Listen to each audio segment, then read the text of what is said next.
Testing. All right. You can cut out that other. Hey, yo, hey. Yeah. Run it up, Blondo.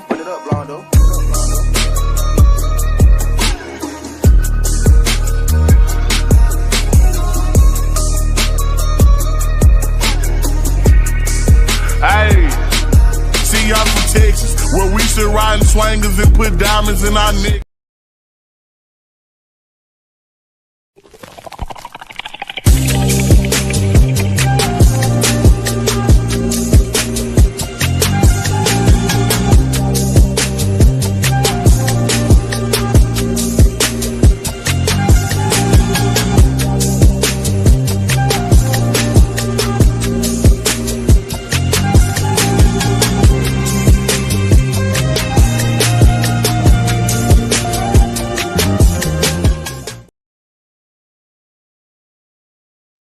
What's going on, everybody? This your boy Doc Holiday, man. We are back with another HBCU tonight, powered by HBCU Overdrive. Always make sure that you like the stream, comment, share, but most of all, subscribe to the channel. Hit the notification bell to get everything HBCU Overdrive. That's how I get into the algorithms. So we got a good show for tonight. Y'all know y'all seen him last night, but this is my boy right here. He like another brother to me, man. I'm going ahead and introduce the realest to the stage. What up, man? What up? Man, So just trying to move these statement tees. That's all I'm doing, man. Trying to move it work. Man, he said he trying to get that work going out.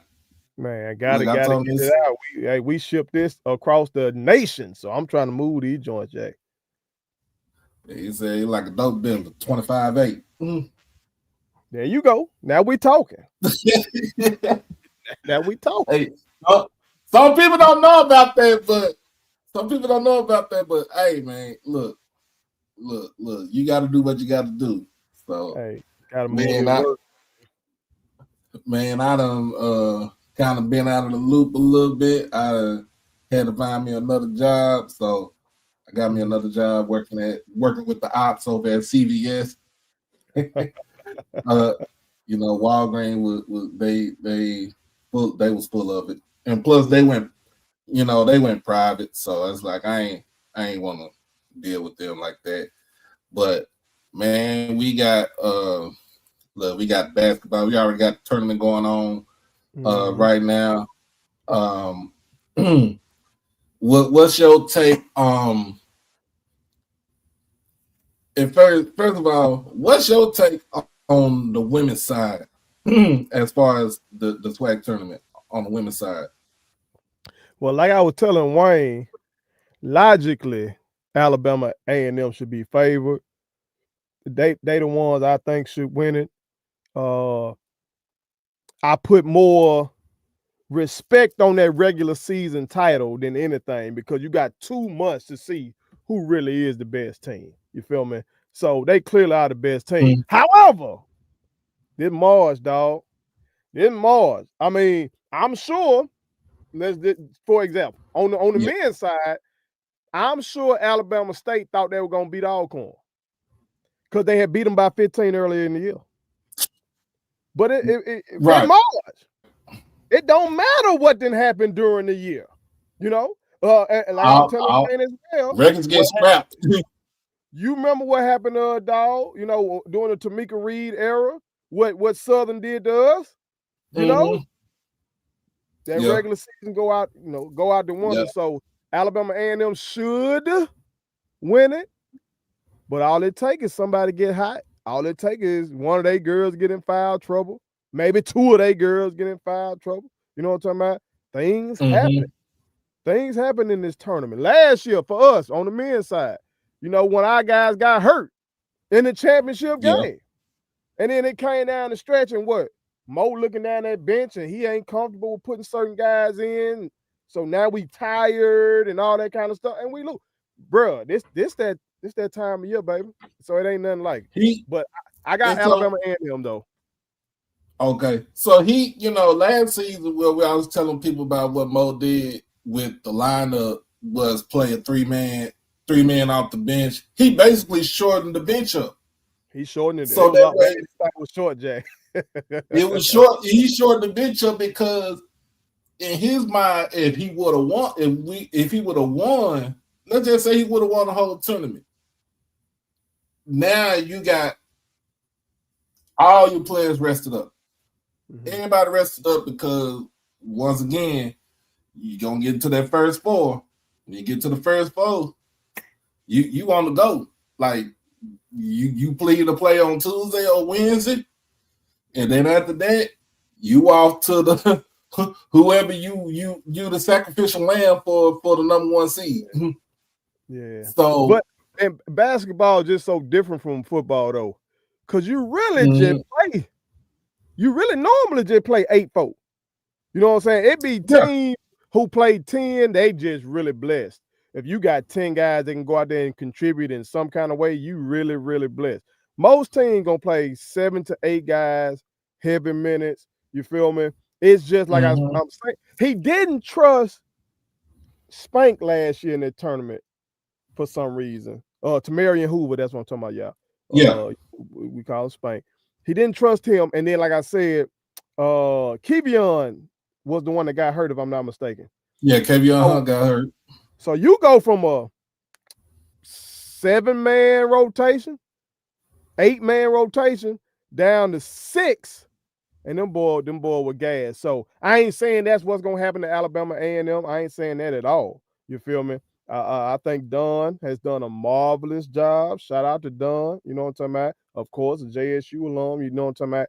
But anything just can happen in this tournament, man. It's a one-day thing. I think the best team always wins in the WNBA and in the NBA because it's a series. But in college, the best team don't always win. Nah.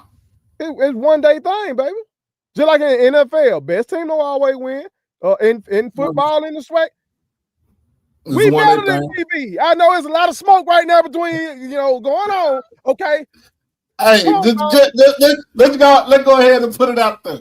I know it's a lot of smoke. I don't know what was the genesis of the smoke. I just know real ones on my timeline going ham. And I'm trying to figure out, God damn, where did this come from? Where did it start? But PB whooped us at our place, and they got it because the best team don't always win them one-game single elimination situations. So that's another reason to tune into this tournament, y'all, because it's going to be damn good. You're going to see some kind of upset. Some people considering today an upset with them. Alabama A&M and Alcorn. But they really right there with the same record. I think people are considering the upset given the fact that they beat them so handily early in the year, but hell, they said fuck that. Hey man, if y'all don't know, man, we keep it real over here. Shoot, we don't sugarcoat nothing over here.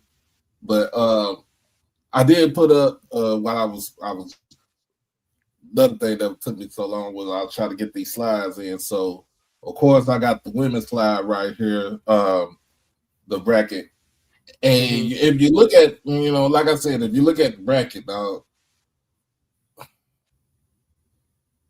Jackson State got let's just say you going for your favorite team right now. And our favorite team is Jackson State on the women's side. We ain't got to play on that number 1 seed side. You play that number 2 seed in Alcorn. I think they have a better road to get to the semifinals and to the finals than if they went on the number 1 side and play A&M. Yeah, it's all about us scoring the ball because our girls gonna play defense.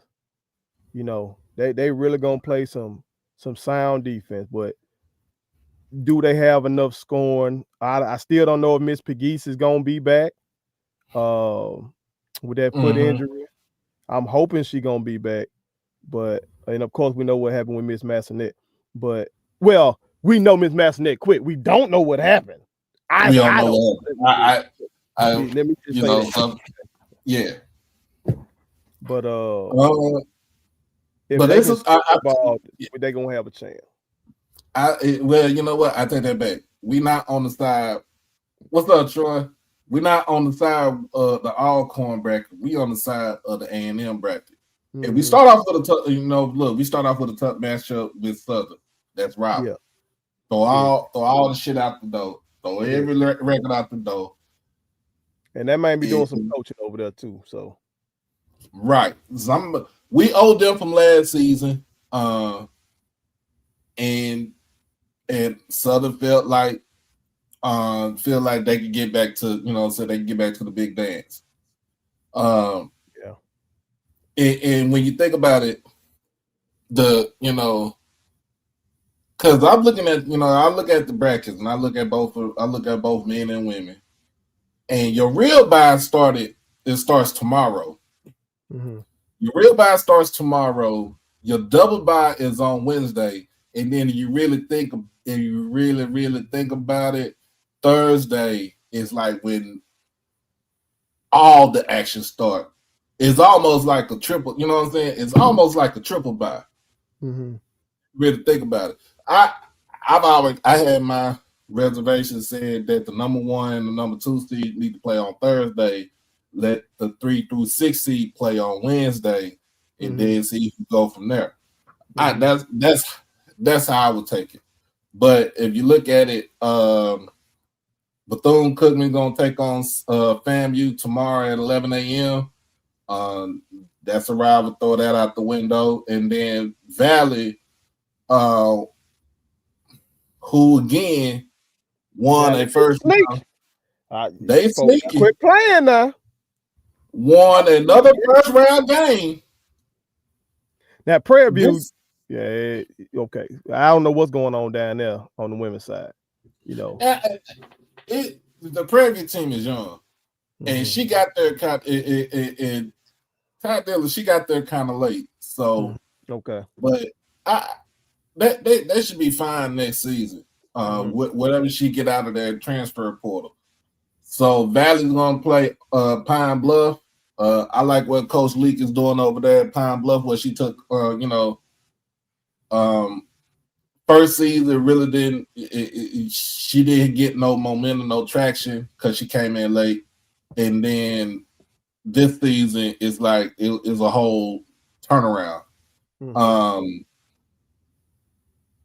So on 4 and 5, of course, you got Southern versus Jackson State, and then the 3 through 6 is Alabama State versus Grambling. And they handled us really good earlier, man. They did. They beat us 67-43, and like I keep saying, we just couldn't score the ball. Only 43 points. We had one of them quarters with them single digits. Like we've had before.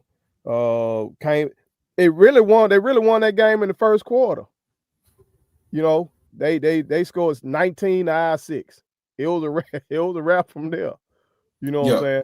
But it's March. It is March. So, hey, you watch that film. Hopefully our lady's a little pissed off, and you go out there and do what you got to do. All bets off.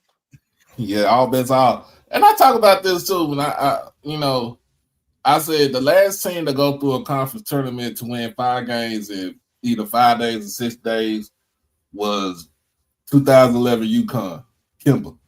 How Texas is. That run. These young boys don't know nothing about that run. That was a run for the Angels because they won 5 straight, get into the whole tournament, and then win another 6. They won 11 in a row to win the national championship that year. Tough. Cardiac Kimball. Look them up. Y'all don't know nothing about that, y'all young boys out there. That was historic. We trying to tell y'all something. We try to tell them. But then on the men's side, of course, you had Alabama State take on Alcorn, so Alcorn won earlier. That was the 2 o'clock game. That base low wash, so. Yeah, and then now you got Valley taking on Grambling. take away Valley's record. If you don't got nobody that can stick Michael James, the second leading scorer in the conference, because he scored 22 points a game in the conference.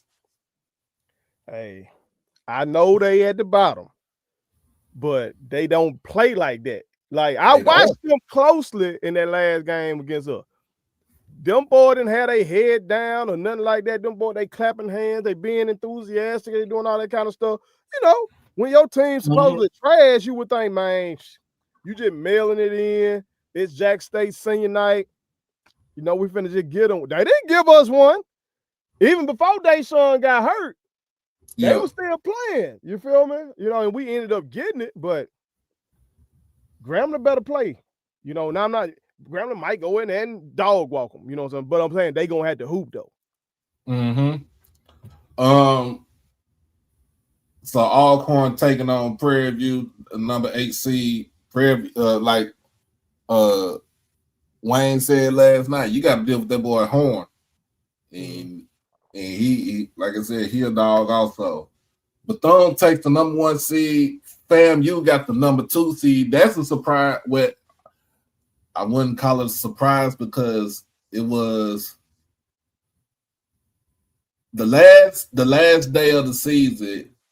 Everything had to fall in line for FAMU to get that number 2 seed.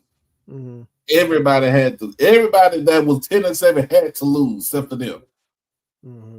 And the way that it went when they played Bethune-Cookman, they have the size, they have the shooters. Can they make their shots at the most? Can they make the crucial shots at the crucial moments? That's the question that I ask myself about FAMU. Bethune-Cookman got nothing but damn near JUCO dogs on their team, and it benefits them because, of course, your head coach is the AD also. And that's a lick. That's a sweet lick. So a sweet lick, man. So and then he probably in touch with the NIL money. You already know it. Ain't no problem. You know it. He moved that NIL where he want to move it. You know what I'm saying? Now, the question is, how you think their head football coach feels about that? To have the AD be the basketball coach and be taking some of the resources. Like, because at Bethune, you trying to compete up against us and you trying to beat fam on that football field and folks looking upside your head if you can't get it done. They want to win the swag too in football. But your AD, the head basketball coach, and that man trying to move them monies over there to his sport. I wonder how Cub feel about that. You might have to ask him about that. I wouldn't know how Coach Woody feel about it, but I know he went 65 last season.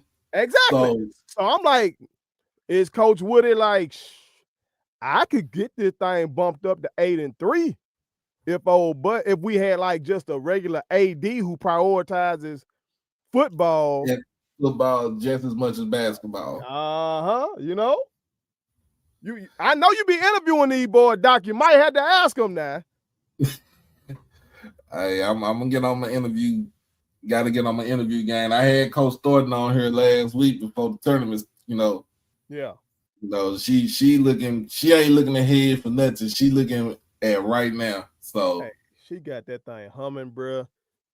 From the ball aspect of it, when they showed the behind the scenes in the locker room. Them girls with her, you know what I'm talking about. Then she got the social media game. So she stayed going viral for her attire. You like, damn, man, that's one of ours flexing on the from good old Seaway. Oh boy. So you got on the men's side, you got your 4-5 matchup, Texas Southern versus Alabama A&M. And then your 3-6 matchup, Southern versus Pine Bluff. Texas Southern, look, it's their time. This their time of year right here. They know what they don't call it the Texas Southern Invitational for nothing, because they done won a couple of them things, but they know. I mean, going up with Johnny Jones as your head coach, what they know what to do when March, when the calendar turned to March. It's not like it's not redundant, but I would like to see that. I would like to see Texas Southern take on Bethune-Cookman. Now I know one of the players for Bethune-Cookman. He's from right here in Dallas. He's from Oak Cliff. Okay. Arterio Morris. He got him McDonald's All-American. Mm-hmm. He was supposed to be in it. He was at Texas. Got in a little bit of trouble. Went to Kansas. Ended up at JUCO in South Plains. And and Reggie said, "I got a little bag for you down here. Come on, little bag for you. I got a little something down here for you.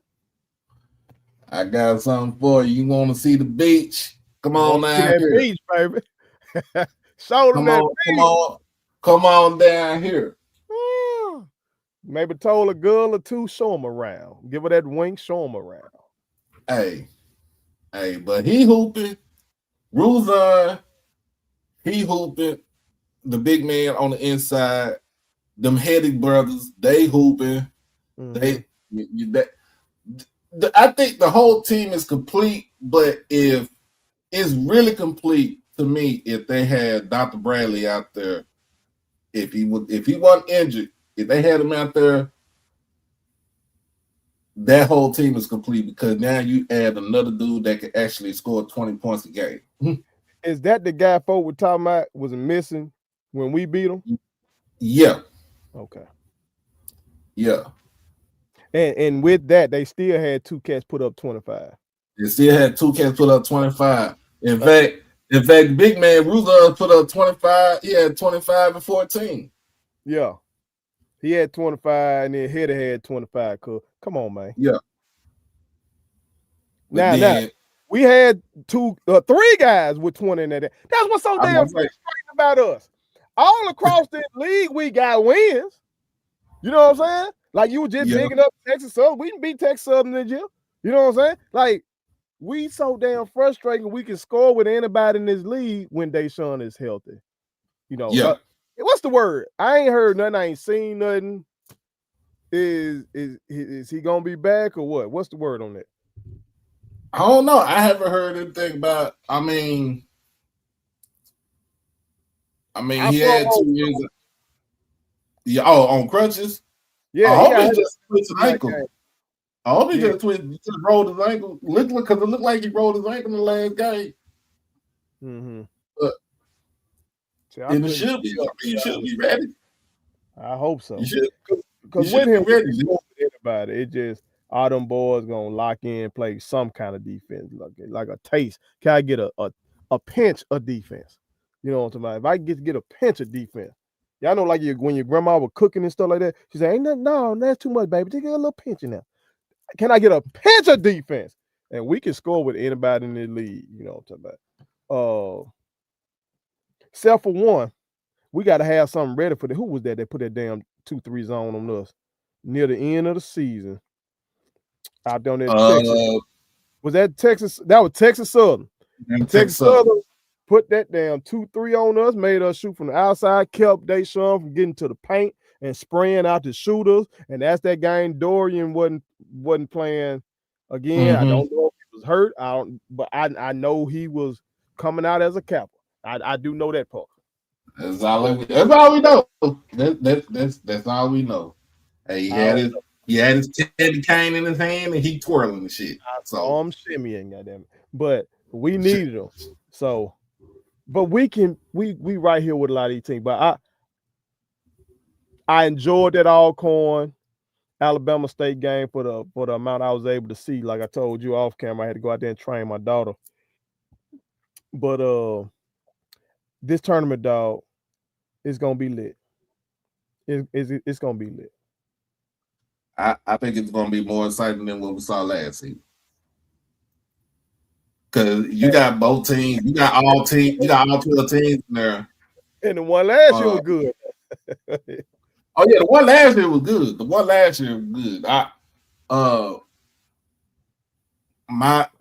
I said, the storyline for me on the women's side, can Dawn get her girls to the top? Can she get them over the hump? That'd be a hell of a story.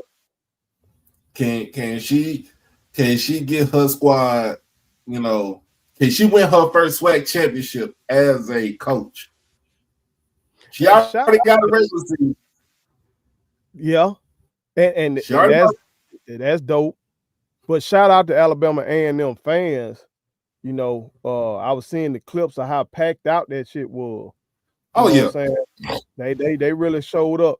That's what you gotta do, man. You folks putting a winning product out there. You gotta show up. Mm-hmm. You gotta show up.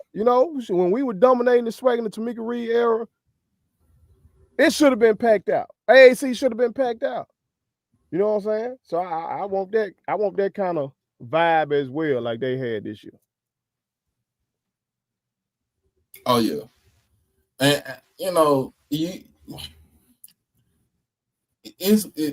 with Coach Richards. Let's talk about that. Let's talk about with Coach Richards in the women's. If you look at it last season, I think we overachieved.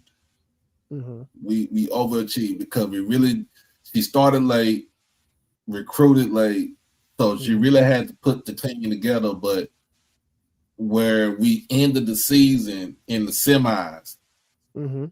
that that was a little bit of overachieving. Had the SWAC player of the year as well, right? Yeah. Uh-huh. And this season, I think is just like when you have kids, they get to the terrible twos. The terrible twos, it happens. It happens in the program.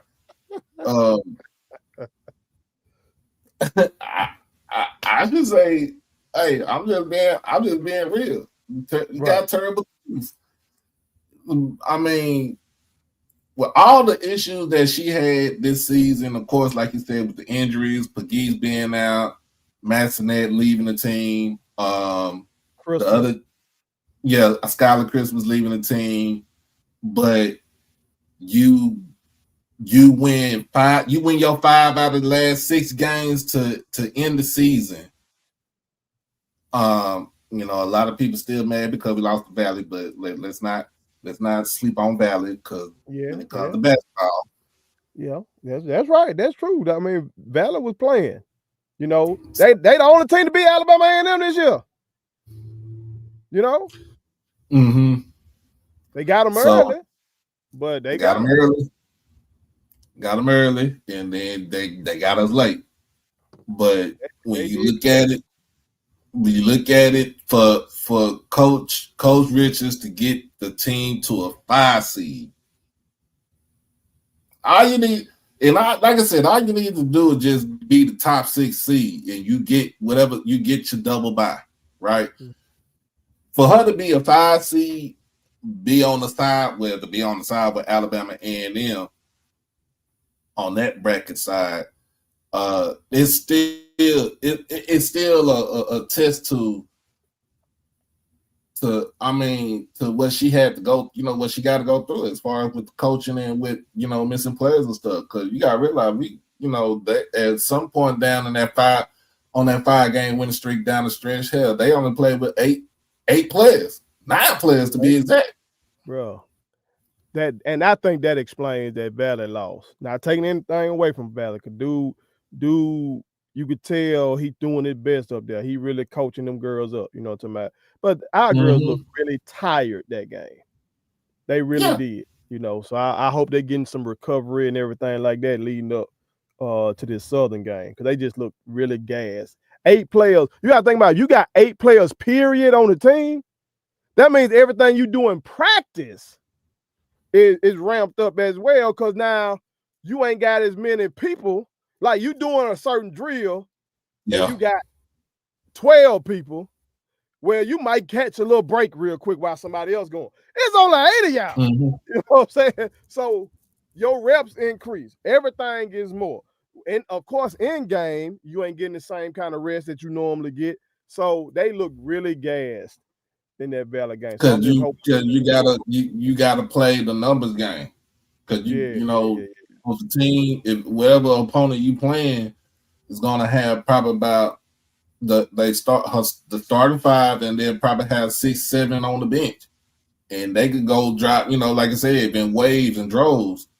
But I'm gonna say this: shout out to Russ, them Lady Bearcats up there in Holly Springs for making the NAIA tournament with 6 freaking players.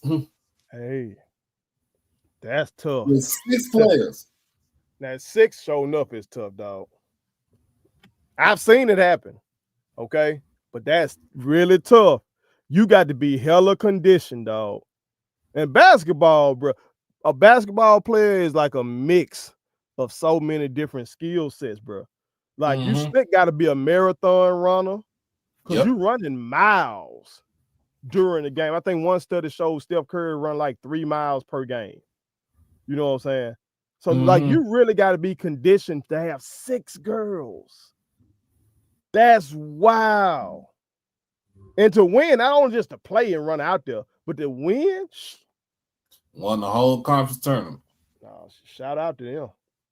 Damn. Won a whole conference tournament. I was like, shout out to the coach. She came from A&T, so she coached them girls up.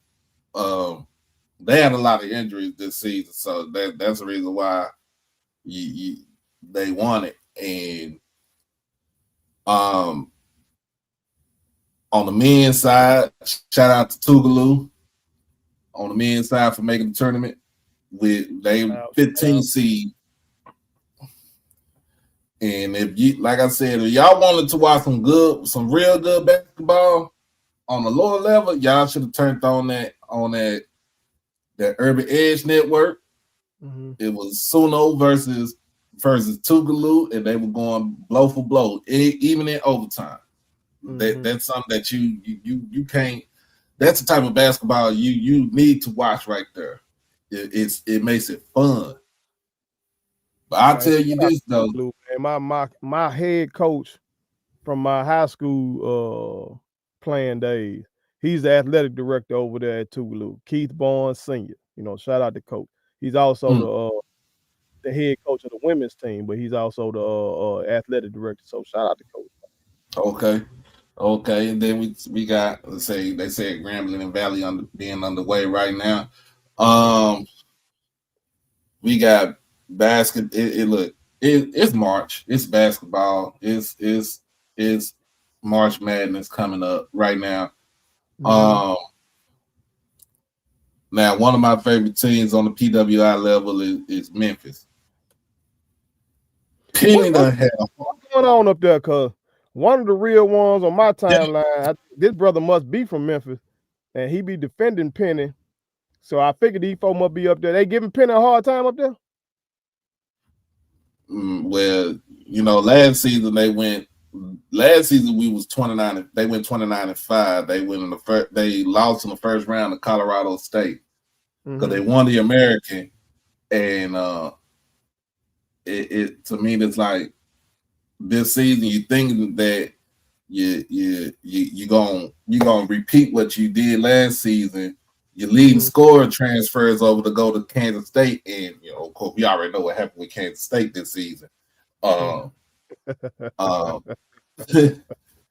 we know what happened. Hey, he called them a bunch of sorry people. He spoke his mind. I don't know what Buddy thought.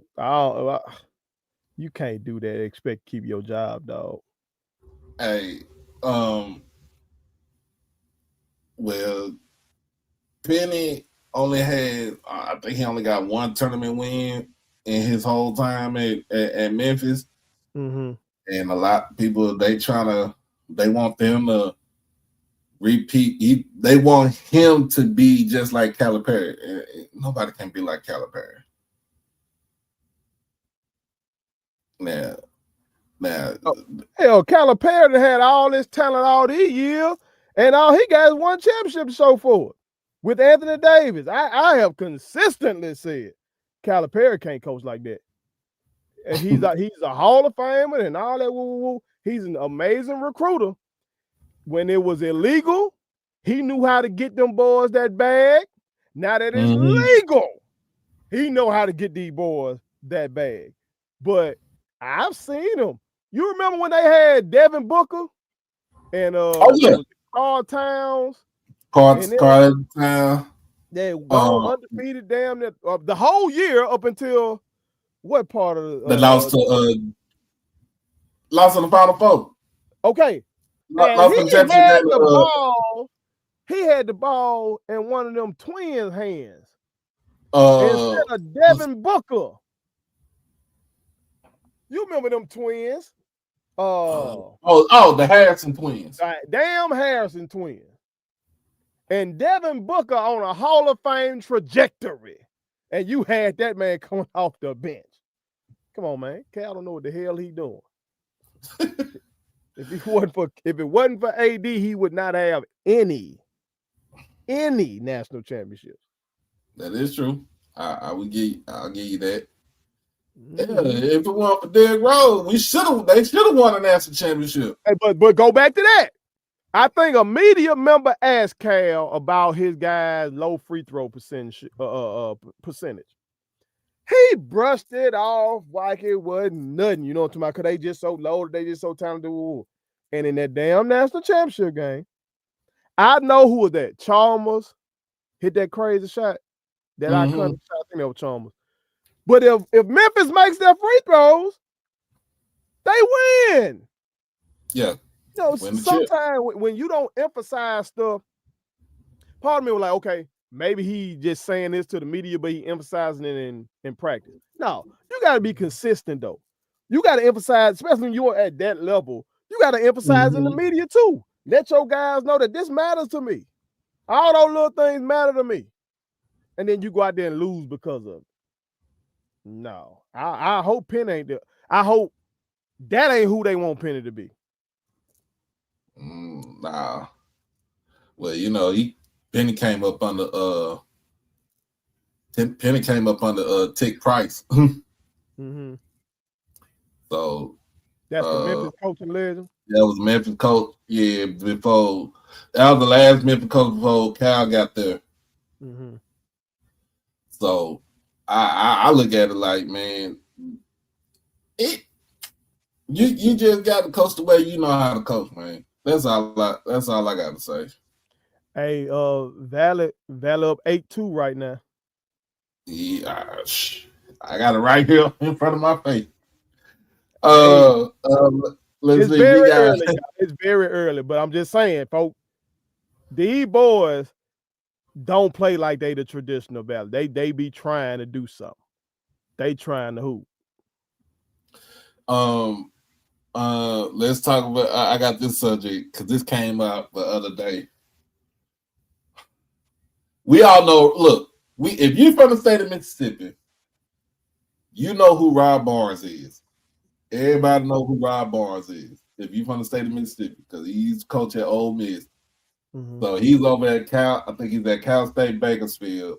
Okay. Now, it was a story that one of his assistants was moonlighting as a pimp. Oh, that was one of his boys. Yeah. I didn't know the Rob Barnes connection. I didn't click on the story. I was lying in bed one night, rolling, and I see it's so much crazy shit going on in the world that I was just gonna leave that one alone. You know what I'm talking about? Because I'm keeping up with the war. I'm keeping up with the Epstein files. You know what I'm talking about? I gotta keep up with what Jack State doing for my job. You feel me? I saw that story and I just was like, man, okay, cool out. You know what? I ain't gonna click on this. What? Come on, tell me, Doc. What was that about? What was that about, dog? Because I done heard of teachers / coaches being dope boys. I heard about that right here in Mississippi. I think over there in Northwest Rankin. Some of y'all real ones from Mississippi know about Northwest Rankin over there. Okay. I've heard of that. I haven't heard of a teacher or coach being a pimp yet. A pimp. That's a new one. Was a pimp. That's a new one. In fact, I'm gonna send it to you after we get up out this thing. I gotta find it again. Tell me they were talking about Cuz had swag. You know what I'm saying? But they tell me that they were talking about he just was, you know, he had a lot of women, that he talked to a lot of women. Tell me they wasn't talking about. He looked like he was pulling them behind him. Come on, man. Come on, dog. What is going on? You know what I was listening to earlier today? I know you gonna know it. I was listening to Pastor Troy, Move to Mars. I'm about to move to Mars, y'all. The world a mess. Come on, man. It was a nice back door right there. Look, he was trafficking kids. Oh, he was trafficking kids. Whoa, okay. I mean, when they say he was moonlighting as a pimp. Like as a it's still a pimp. Come on. That's still a pimp. Man. Come on. Come on, man. Hey, he got to go. He got to get it all. Give him all the time. Give him all the time. And see, that's what I'm talking about. I've been telling folks, I want everybody to go down that's involved with that Epstein stuff. I want that. But I also want the Epsteins that's right around us. There's plenty of Epsteins that go to your church, that's up in your school. As we can see now, this coaching college basketball. Mm-hmm. Damn, bro. Damn. Yeah, it's a lot of stuff going. There's a lot of stuff going on this week. I was like, hold on now. I know I not read this page. I read this shit, so I put it in my group chat. I put it in one of my group chats. It's like, yeah, he's somebody on moonlighting as a pimp. I'm gonna go ahead and look at it since you brought it up, because this shit here crazy, Jack. I can tell you one thing. I mean, bro could be in them Epstein files. My daughter is a rising basketball player, and yes, I go to therapy. My therapist is not gonna be able to stop me from doing what I'm gonna do if somebody think they finna fuck around my child. I'm tell you that right now. I just tell folks. I tell my own ex-wife, look, just give me bail, just send bail money. Talk to Beverly Jean Douglas. That is my auntie. She a CEO at Blue Star. Let her know I will be down. Nah, my wife might be able to talk me down, because my wife know how to work that stuff on me. She'll probably bring up my mama or something like that. You know what I'm saying? But no. That's gonna be about it. Talking about. So yesterday I was watching the show while I was at work. I listened to it, and you and Wayne, y'all was talking about Coach Charlie Ward being over in DC.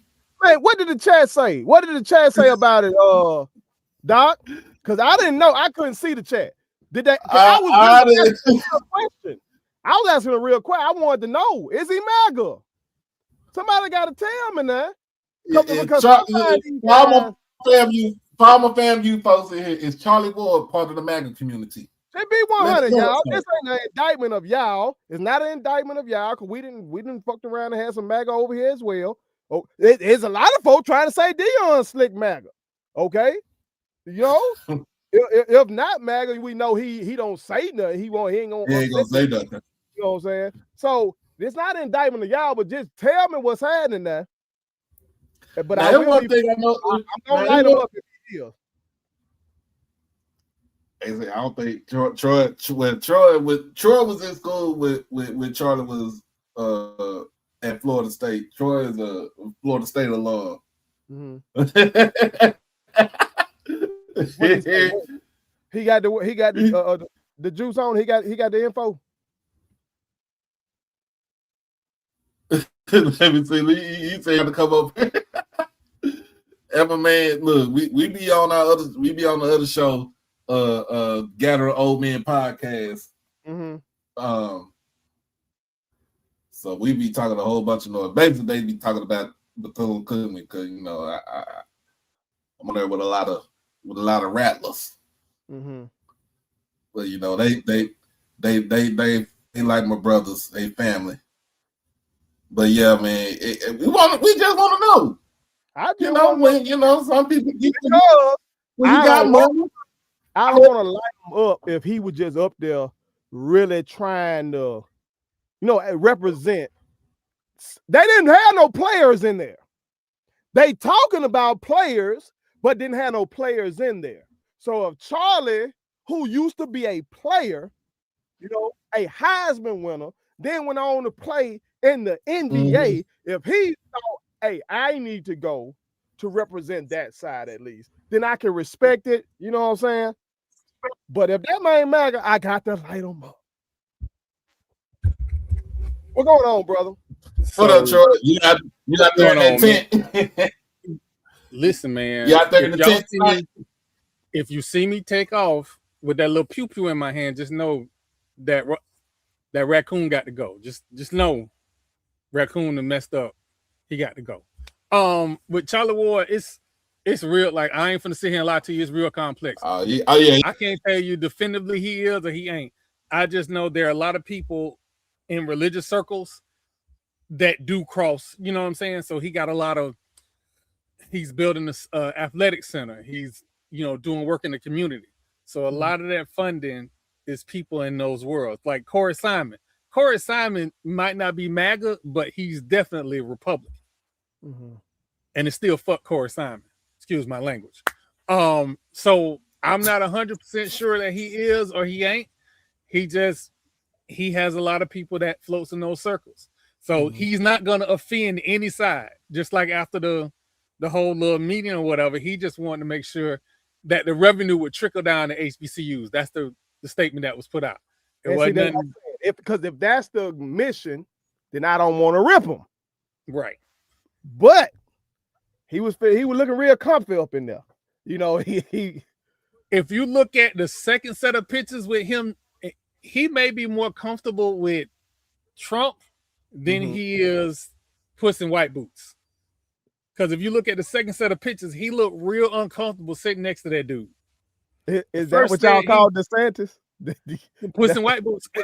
For those who don't know, we had a hurricane here. Okay, talk to me. He showed up to the hurricane cleanup in jeans and knee-high white, like duck boots. What? White. Now, you could have went to a Home Depot and got some orange or some blue ones. White. Come on. He will forever be Puss in White Boots to me. Come on, man. What we doing? This man. He could have got some in Florida State colors. He could have got some in blue skin colors. Could have got some in FAMU. He could have got some in the hurricane colors. But he said he came up in there with some straight up white boots like he was a damn female.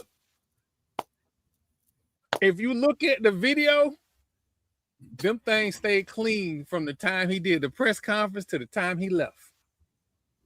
When was this? You say this the hurricane cleanup? Yeah, this wasn't the one last year. It was like the one 2 years ago. Okay. So that's 20. So yeah. Was it the one where Ed Reed was complaining about the? Yes. Was that the one? Yeah. Okay. That was that time. Yeah, man. You can't make this up. It's too easy. And people say, well, Troy, he from your neck of the woods. He from Pinellas County. I don't know where his people from originally, but that's not how we operate.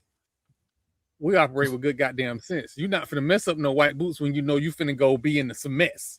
You're gonna wear some black boots or something, And again, you have to pass the Walmart to get to where he was going. That was the only thing that was open was the Walmart. You could have. Optics is everything, man. Optics is everything. Yeah, I guess he wanted to make a fashion statement. I guess that what he was on. I've been trying to roll Greg Abbott off the goddamn cliff. Yeah, y'all got one. That's what I be saying, man. Y'all two got them boys, that DeSantis and that Abbott. And y'all states are so large and influential that a lot of the stuff that y'all do. I remember when I was still a teacher, they were getting ready to adopt some new textbooks, and they were like, they gotta wait to see what Texas does, because it's so large that whatever they adopted, that's what a large set of people throughout the South were gonna have to adopt as well. And so Texas was pushing that, just like Trump pushing that.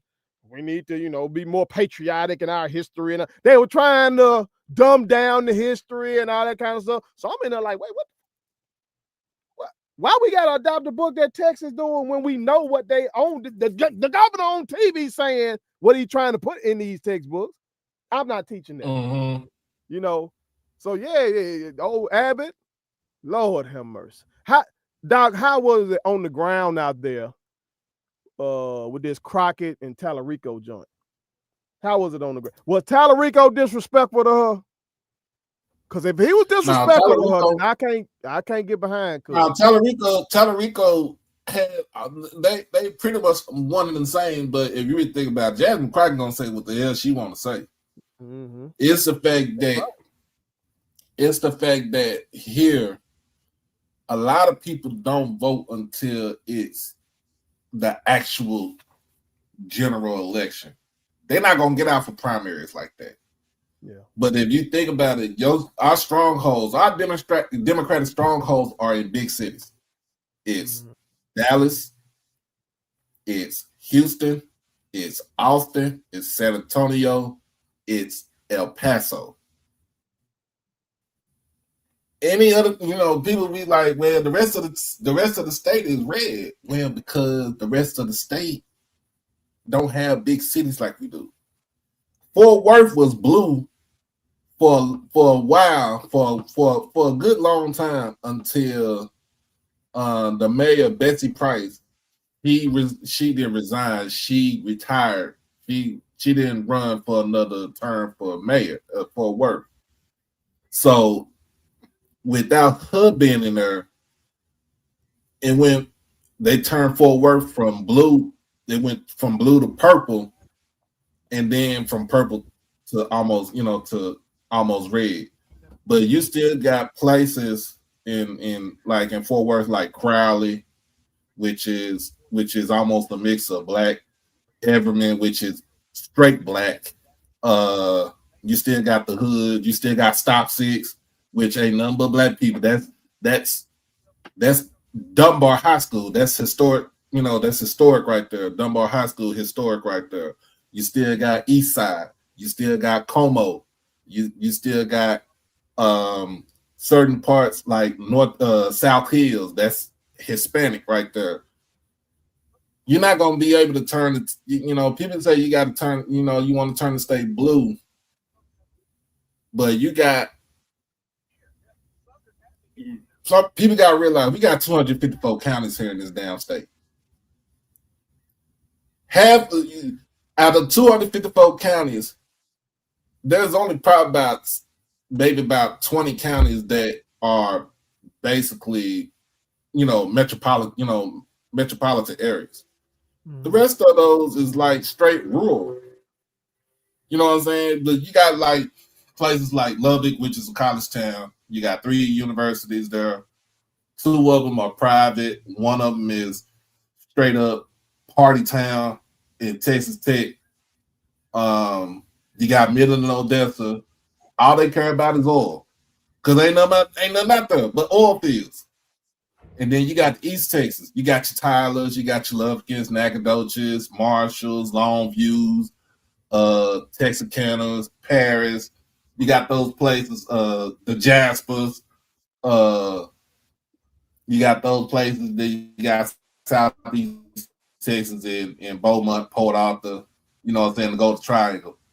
But if you can't get those states, you can't get those counties, and most of the time, those counties, when they run, there's nobody on their ballot that they're running against. So they running on the poll.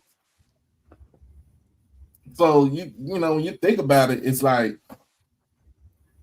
like Brandon said, the major Texas city, we can't carry the whole state. If you really think about it, it's 30-some million people in the state of Texas. But your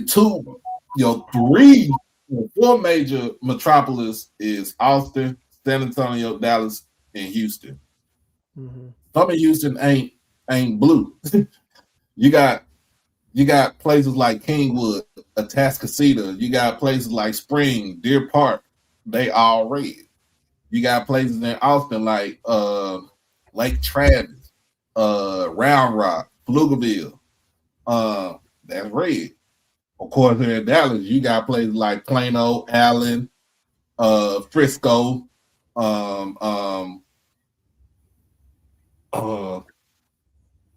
like McKinney, all them other places, Prosper, all those places that's building up there, they red. So you don't think this man, with how horribly Trump doing right now, with these gas prices going ham right now, with him lying to MAGA, because he's swapping down, he wasn't gonna start no new wars. Okay. Then from them Hispanics out there, that especially them Hispanic men, because Kamala won Hispanics, but she lost Hispanic men. And with how she lost a lot of men, period, because of the fact that men don't want to be, most men don't want to be told about what to do about a woman. 78% of us still voted for her. You know what I'm saying? Mm-hmm. Black 7. Now that other 22%, I'm still looking upside their head like, what the hell were you doing? Now turnout might not have been as high for black men, but the ones that did go vote, I think it was like 78% black men. But for Hispanic men who Trump was threatening, they were at the damn RNC with the sign saying mass deportations now, and they still wouldn't vote for his ass. Come on, man. It should be. They got a white dude who's evangelical in Tallarico. Like somebody, bro, ought to have some sense to go in there. Now, be the bad guy. You want me to be the bad guy? Right there. They are to. Troy, you about to tell me I shouldn't have this hope, ain't you? No. I'm gonna say this, right? I'm gonna say this because parts of Texas makes me feel like parts of South Florida. Okay, there's a whole group of Hispanic men who want to assimilate. They want to be everything but us, right? Yeah. There was just an article that some South Florida politician was in a group chat hollering the N-word as long as he can. So we need to understand that to my therapist. I we gotta talk about this. And then you think about it, so once I turn in, like the person that's running in for her seat is Dr. Freddie D. Haynes. So were they not able to successfully gerrymander her district? They're not going to gerrymander the 30th district. Did the strike down what they were trying to? I know they were trying to change our map. Yeah, they was trying to, but okay. But the 30th congressional district is, he ain't no Jasmine, but he is good. The 30th congressional district consists of everything south of downtown Dallas. Okay. So you talking about Oak Cliff. We talking about West Dallas. We talking about South Dallas. We talking about the Great Southwest, which is Cedar Hill, Duncanville, DeSoto, Lancaster. That's all black. You got North Oak Cliff is Hispanic. You got East Oak Cliff, South Oak Cliff is black. West Oak Cliff is Hispanic. You got South Dallas is black.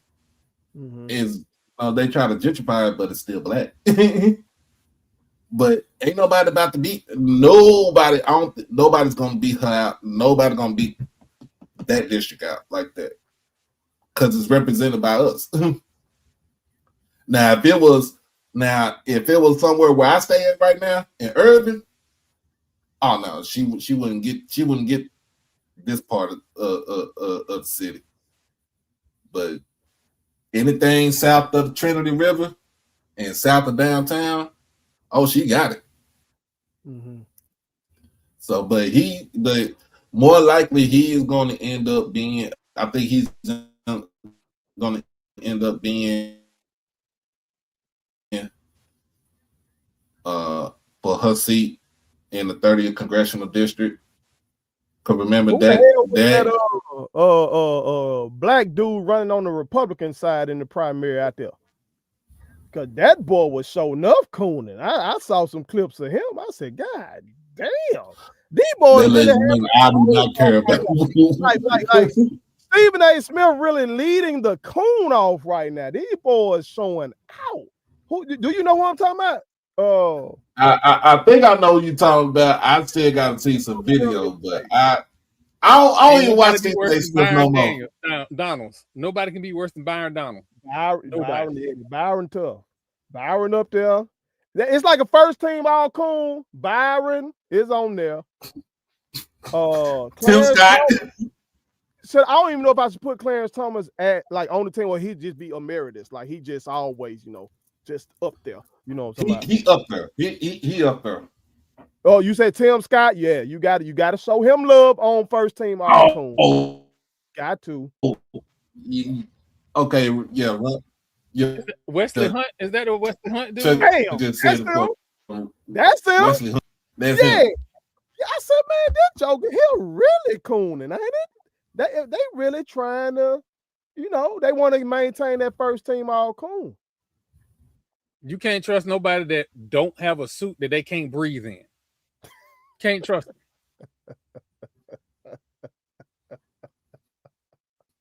Have you seen him, Doc? So you might have seen some ads or something about that guy. I was like, you know what? Fuck this motherfucker. I just started taking shots of Greenwood when I started looking at that shit. I was like, this makes no damn sense, man. Look, wow. We on here, man. We talking basketball. I ain't here to judge nobody. But dog, your suit. Look, it made me want you just listen to him make me want. Yeah, I'm still trying to dig up Jerry Jones' mama. I'm all right with my Raiders. I'm all right. Oh, hey, God, I told you it was gonna take 2 first-round picks. Hey, y'all about to get that boy. That boy seems to be a winner. I don't want him. Talk to me. You don't want him? I done seen this movie before. I done seen the movie where the kid win a Heisman Trophy, win a national championship, but he don't.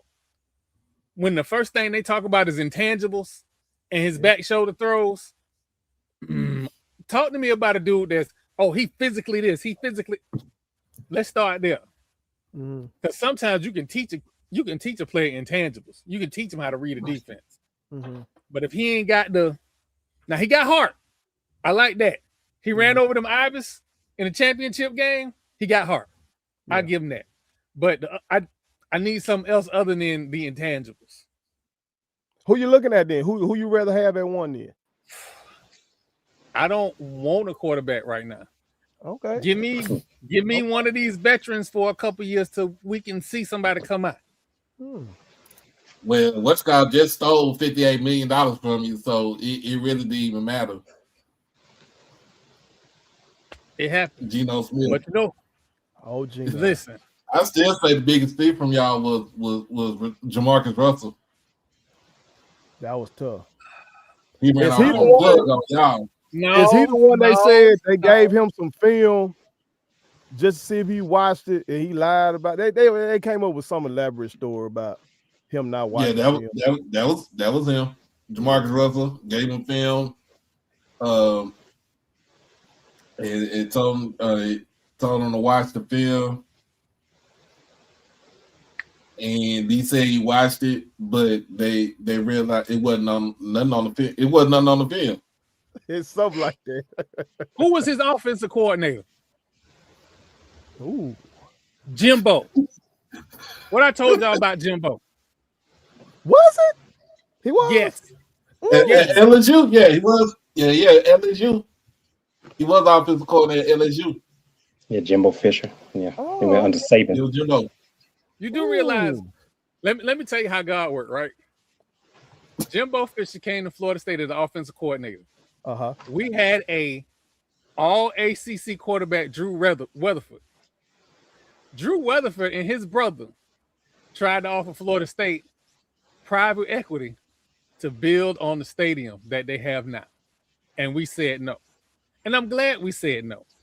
Because we ruined his chance at an NFL contract because we moved him from the starting quarterback position for Christian Ponder. I hope Jimbo Fisher get hit by a Nerf bus every day. Man,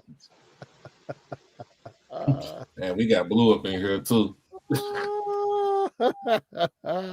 you know, so good. We got blue up in here. But man, look, we talking about Hey, Jimbo's still my homeboy. Yeah, Jimbo's the only person that can finesse Texas A&M about $78 million.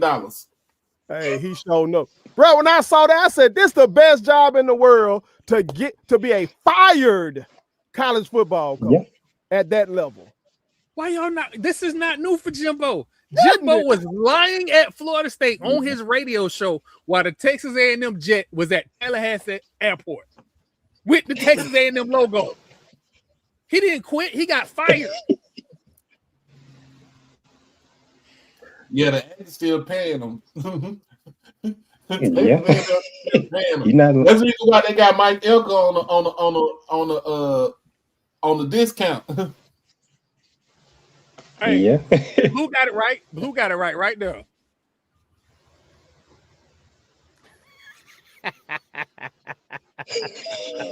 We talking college basketball, we talking football, we got look. I'm the Louisiana one coming in here. I heard you all talking. Yeah. You were talking about politics. Cowboys traded for Rashawn Gary from the Packers. Y'all did what? I missed that news. Y'all got Rashawn Gary up off me? Yeah. So what we swapping it out or something? What was going on? Y'all give us Michael, we get out Rashawn Gary. But we also got Kenny Clark. Yeah. Jerry Jones might well just kept Michael Parsons. He started trying to fix the defensive line now that he ruined by getting rid of that man. Well, let me turn this light on. That's your boy, Doc. That's your boy. Hey, my boy, I'll be trying to bury his ass. You so busy trying to listen. You so busy trying to bury Jerry Jones.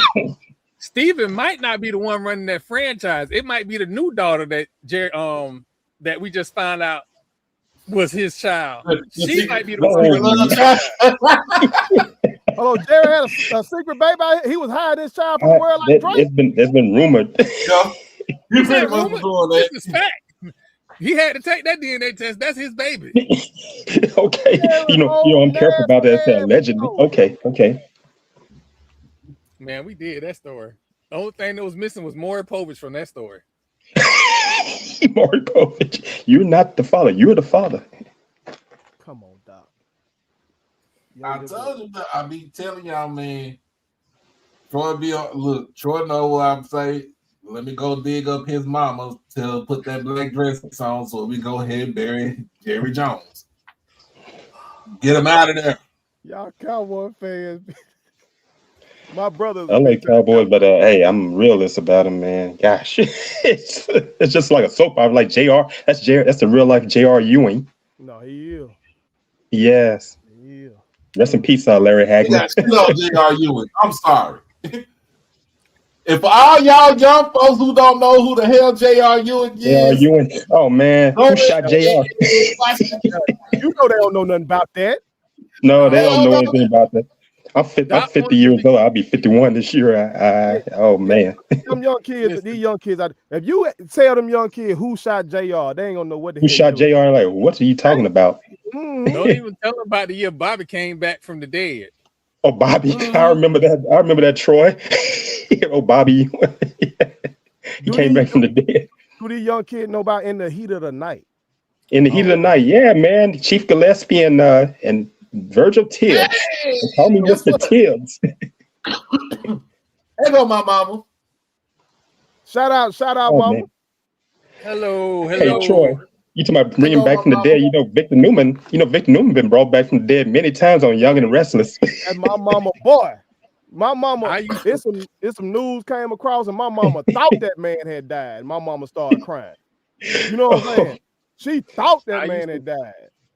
We used to cross the railroad tracks, go to FAMU, go in their student union and watch the soap operas, and that's what we was watching. Oh, soap opera? Oh, Victor Newman. Young and the They had it Restless. on in the student union. I went there. I went there.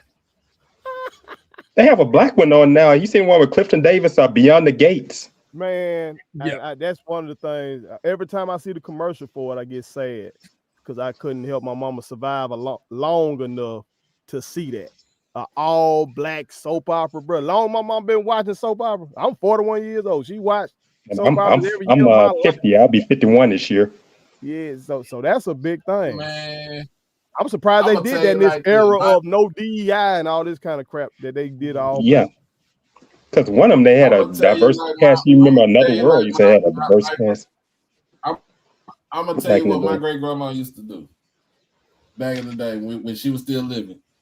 She used to so in the morning time, y'all already know in the morning time it's always the game shows come on. Oh, those games for Price is Right. Don't Bob touch Barker. her TV. 10 Central. Don't touch her TV when the Price is Right at on Bob because Holiday, she knows come at on 11 down. o'clock, You're a contestant on The Price is Right. she knows at 11 o'clock that fucking Young and the Restless coming on. Now, remind y'all, I'm gonna remind folks, my great grandma was blind. She had glaucoma, right? Oh, yeah. And she knew what time, when it was time to come on. And she You knew those times. you try to change her My TV. folks were the same way. You change her TV. She is reaching on her bed and she is getting the damn a back scratcher, a switch, a belt, whatever, and she wear your ass out. Sound like my Touching her grandmother, TV. late grandmother. Don't touch it when the Young and the Restless on.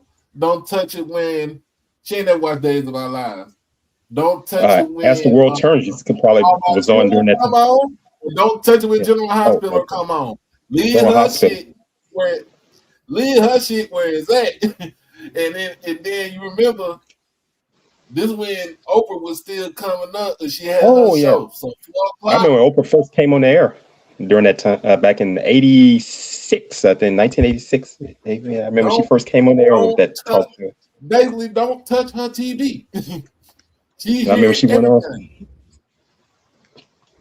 Oh, hey, my great grandma had a 86, fly swatter too.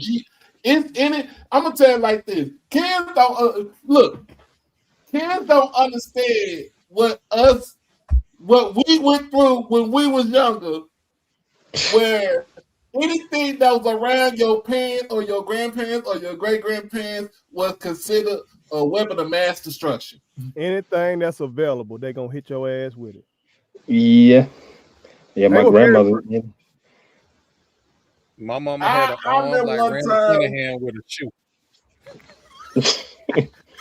I remember one time my mama got mad. I did something wrong. My mama got mad at me, and I had one of them Hot Wheels, the tracks and everything, where you put the tracks together and stuff like that. Oh, yeah, I know how one of the tracks and put my ass with it.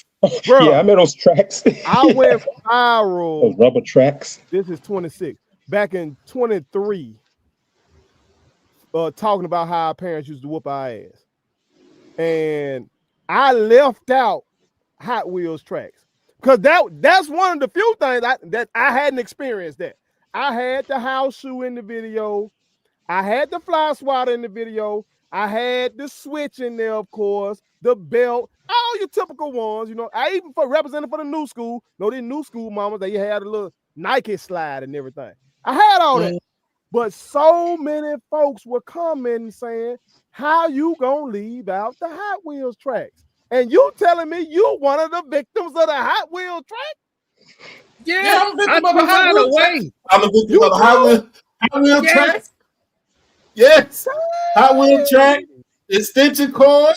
Oh man, extension cord. I remember the extension cord. I had that one in there. Clothes hanger. Wait. Have you had this one? Go outside and get me a switch. And you know you couldn't get no flimsy switch. You had to get a real my mother went out there got a switch for me one time. My granny used to be notorious for that. Cause if you got in trouble at church, it was a setup. It was a bush that was next to our church, and there's a tree. She like, go out there and get me a switch. We try to get the smallest. We try to get the smallest one. We try to get the smallest one and play. You go get it. Like, come on, bro. Oh yeah, my mama said anything she get her hands on, she didn't care. Shout out, mama. Mama repping it. She say yes. My mother got the switch. She gave me that switch when she got out the tree, and she got me immediately. You know what, though, Doc? That's a blessing, because God rest my mama's soul. When my mama got grandchildren, she swore for God she ain't whooped me.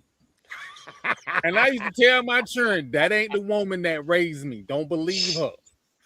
I'll tell my nieces and nephews and my girls that I'll be like, y'all see that woman right there?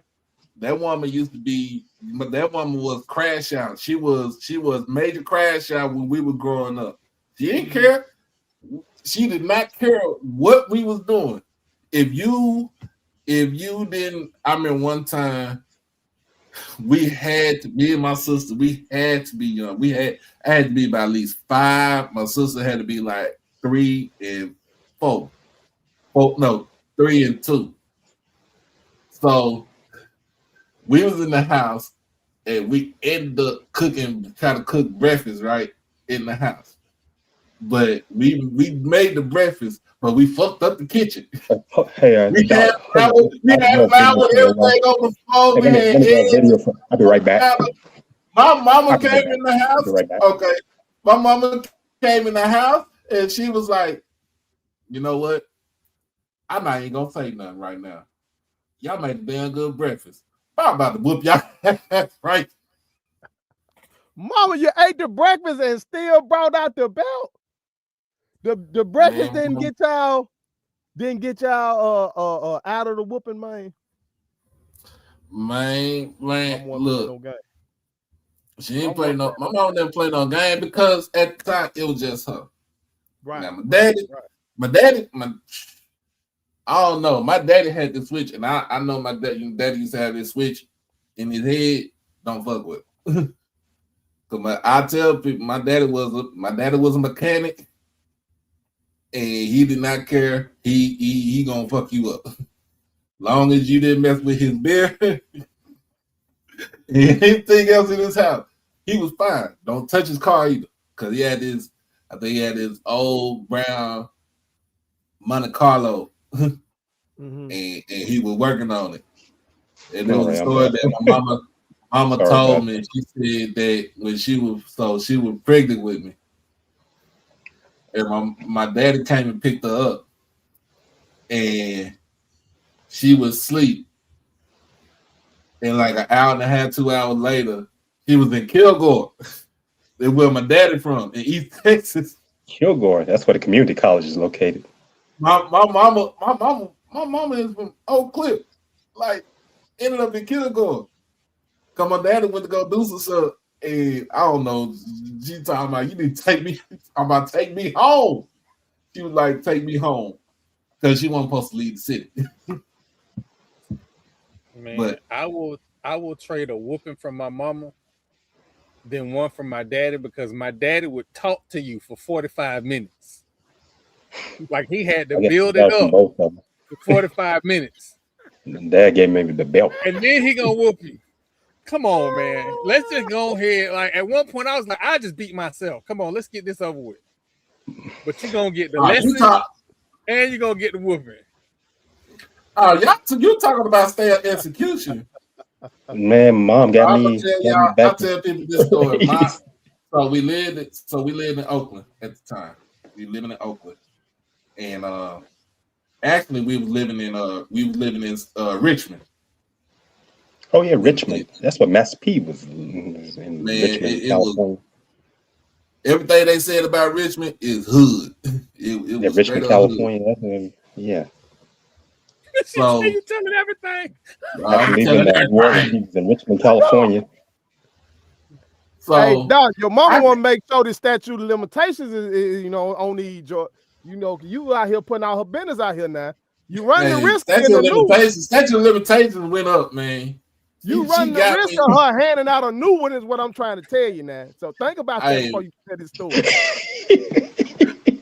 So anyway, man, look, I got in trouble for stealing. In fact, I got in trouble for shoplifting. And it was to where it was either join the gang, steal out of here, join the gang, or get beat up and join the gang. So I chose the easy way out. I went in there and shoplifted, got caught because I wanted. It's kind of like I didn't want to get caught, but I wanted to get caught. Peer pressure. So they had me. They called my mama. So my mama remember this story. They called her. She was at work, and she was working at Jack in the Box, I think. And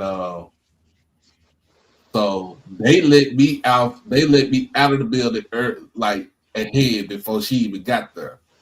The apartment was across the street where we stayed at. I went over to one of my friends' house to try to hide. My mama already knew where I was at. She came in, got me. I'm walking in the front, she walking behind me. And my sister was outside, and they like, ooh. Oh, yeah, she was at Burger King. My bad, he was at Burger King. He walked behind me. And I seen on the kitchen counter, it was a belt. No, it was the stitching cord. Oh, she took me in the room. She wore my ass out. Stitching cord first. She got tired of beating herself, so she switched to the belt. She whooped me with the belt. She got tired of beating herself with the belt, so she went to the hands. And then when she hit me in my chest, I damn near died. Hit me in my chest. I stopped breathing. You sound like Richard Pryor. Somebody's father hit it. I had asthma. I got asthma. So she hit me in my chest. I stopped breathing. And so she tried to revive me and shit. And then she went to whooping my ass again. and then turn around. So then she turned around and called her brother, my uncle, and told him, she said, hey, come get your nephew before I kill him. After that, came back to Dallas. I lived with my uncle. Nah, that wasn't corporal punishment. That was capital punishment.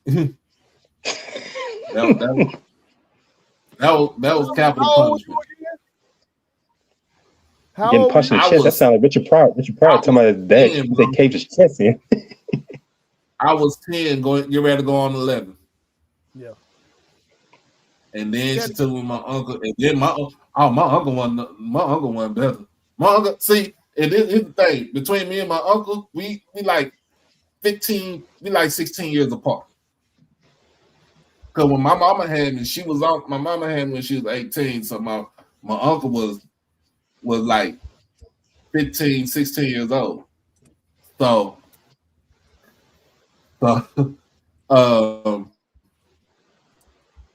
yeah, my mama didn't play that shit.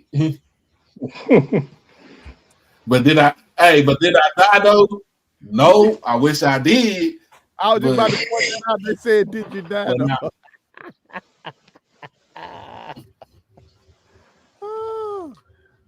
Oh boy. Now you I ain't wasn't tell that that bad. part, Doc. Your mama said you were bad as hell. Yeah, go ahead, put that up there.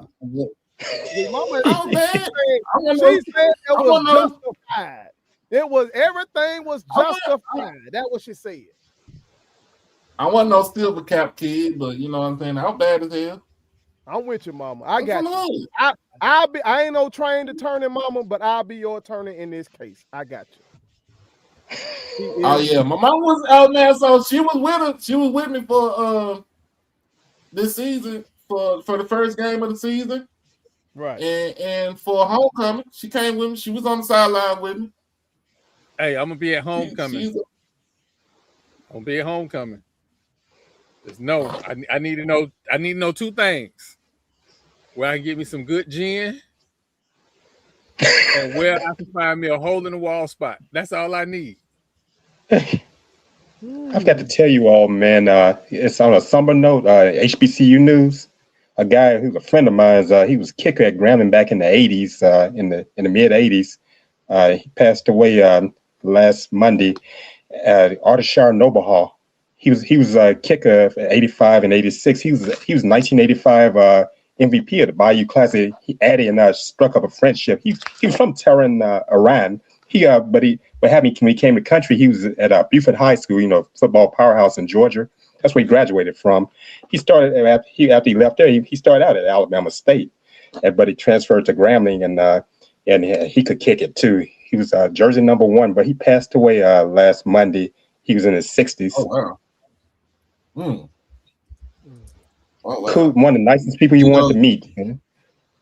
Man, so yeah, he lived in Atlanta. Go ahead and talk about Prime inviting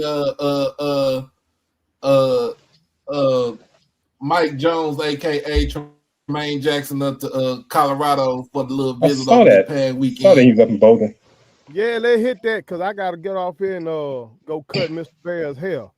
But was that the genesis of all the beef that's going on online right now? Was that the genesis of it?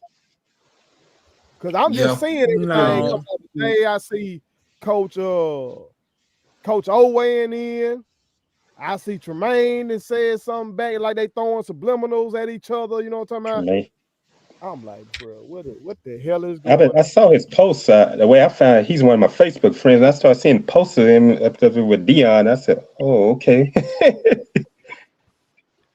If we can get along with that school in Daytona, why y'all can't get along with PV? That's all I'm asking. Because y'all, like, I hate to log on Twitter and I see line of going. I'm like, oh, the timeline has to be messed up. Because PV and the 12 fans, including my niece, started talking shit about Jackson State, how they beat us in the SWAC championship game. Right, he keeping it going. See how he's trying to make But you gave up the pull. He's trying to be a mediator right there, Doc, and you fired it right back up. Okay, I'm out of that one. I'm trying to. Oh yeah. You know what? I know what it is. You've been around Marlo the too NBA long.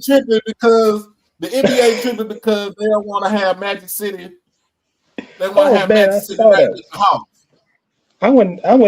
Hey, one of the Black Sports Talk radio shows in North Carolina talked about that this back last week on Thursday, and a lady came on. She was talking about, oh yeah, she's been a professor in North Carolina, all these other places. She was talking about how they shouldn't have there, and the host was saying, wait a minute, but you sit there advertising Las Vegas and all this. I saw a lot of hypocrisy. And I was in the comments. I was going off at people in the comments. I'm like, you all are so worried about these people. I said, we have a man sitting there in the White House who's starting wars and doing all kinds of things. Some of y'all don't say anything about him. He's done all kinds of things.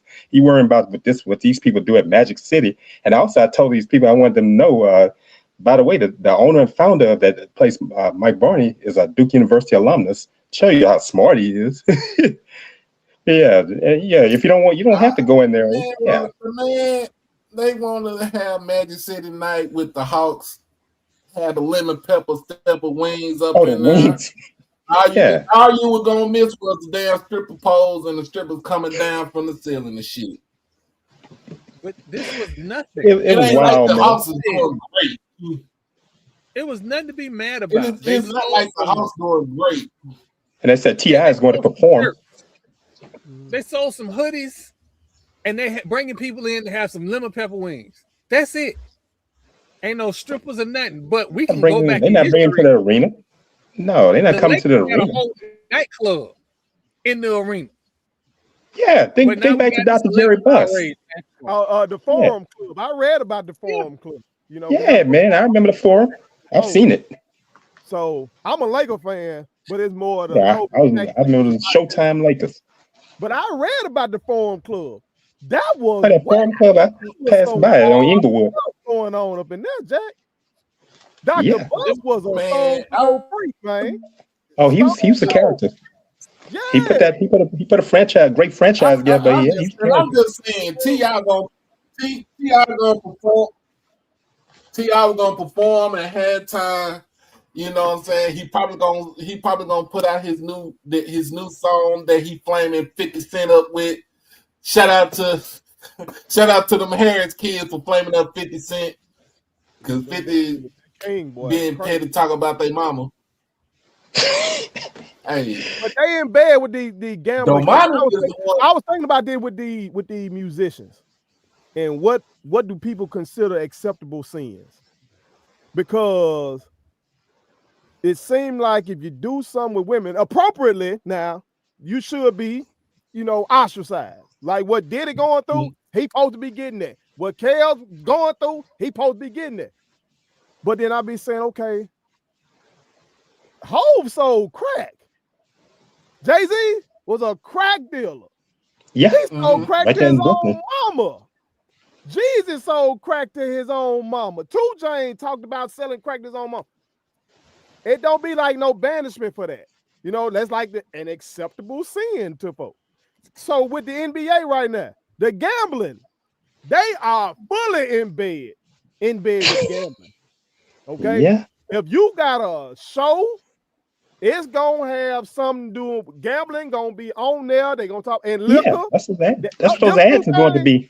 They in bed with those. So those acceptable sins, I guess. But these girls shaking it down in Magic City. Adam Silver said, "No, that's a bridge too far." And the lady, hey, I'm gonna tell you this first letter, man. The lady on there, she's a professor at UNC, and she comes on the show on Thursday. I watched in North Carolina. It's a black sports talk radio show, and she was just going, "Oh, they should, she's talking about, what this and talking about some stuff that it brings when you have that at the arena." And she's talking about, you think about the minister and the guy, the host said, "You know what? The ministers are the main ones that might be in there." And while you're talking, he said that the minister, they're the main ones. They're in Atlanta, and how they put on that front about they put on that front saying, "Oh yeah, well, being this and that and criticize things," but you find out they might be the main ones that you might see at the door, and the deacons and everything else. And it may have been that Freaknik. May have been that Freaknik back in the day. They don't want to be seen on video. Man, look, it's all over the place with it, man. From out there in Texas, who was that play for the Spurs? Wasn't the backup center for the Spurs the one that really got this ball? Yeah, Cornette. Mm-hmm. Nobody know who he is. Cornette. Yeah, he's not Victor Wembanyama. He's a nobody, man. Yeah, he got a church travel blog. What is he, a Mormon or something, man? Yeah. He got a Catholic church travel blog. So he blogs Catholic about church, the Catholic churches. Every city they go to, he go to a Catholic church and he blogs about it. Okay, well, has he come out against, and maybe he has, so I'm just asking, has he come out against the pedophilia in the Catholic church? I went to a Catholic school. I went to Catholic school myself. I graduated from Catholic school. I'm not Catholic. 4 through 12th grade, and I was raised a Baptist. Okay, but I'm Baptist too. I came up Baptist in Catholic school. 7 years, and so you got to go to school free because your mom worked there.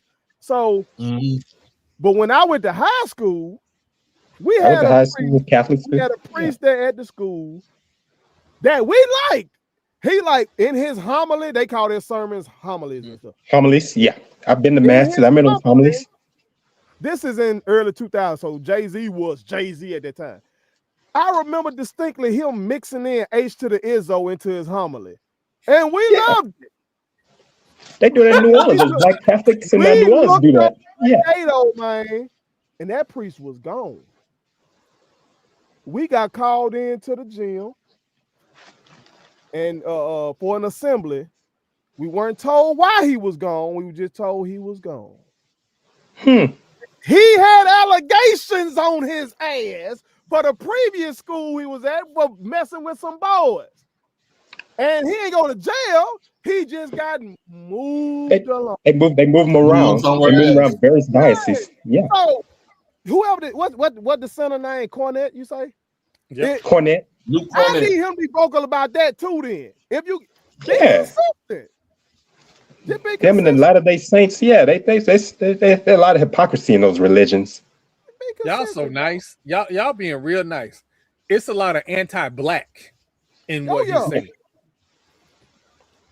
See, I don't know. I boycott the NBA during the regular season, so I don't know nothing about this man. So they don't respect my time. I don't know anything about it. He's not Victor Wembanyama. They don't want to play hard during the regular season, so I don't watch that. Even though I love basketball, so I don't know nothing about it because they didn't make the playoffs last year, so I don't know who he is or nothing. Yeah, I never heard him until this. But I can imagine that. I can imagine because the Magic got one of them boys. He black, but he anti-black. Isaac, is it? He went to Florida State, and I'm glad he gone. Is that his name? Jonathan Isaac. Jonathan Isaac. Yeah, you got that. Yeah, I can't deal with it. Man, can't deal with it. I know we got talking about football last night. They never been to fam. Dion. Hey, go ahead. No, Dion went. No. Dion spent plenty of time across the railroad tracks. I can promise you that. Didn't first wife Dion, go they there? talk about it. I think I read that. His first wife. They said his first wife went to school at FAMU. Yeah, I heard his first wife went to FAMU. The people that knew her, there were people from FAMU that remember her. Because Doc, you correct me if I'm wrong. Did that scoundrel say he didn't know nothing about Jack State at first? He didn't know about Jack State at first. He didn't know about Jack State at first until A.D. Robinson came and got him. See, I had called Cap on that. I'm like, how in the hell your woman is FAMU, but you don't know nothing people about went to school with her. You acting like you don't know nothing about this world, and your woman is FAMU. Stop it, man. Stop it. Yeah, the older children's mother. Yeah, went to Every Wednesday, Florida State does not have. Back then, Florida State didn't have like late practice. So on Wednesdays was set Wednesdays. Mm-hmm. They say he's come hang out on Friday was set Friday. So we'll go over to the set on Fridays at FAMU and hang out. And then on Wednesdays, people from FAMU would come over to Florida State for the Union because we have our big market in the Union.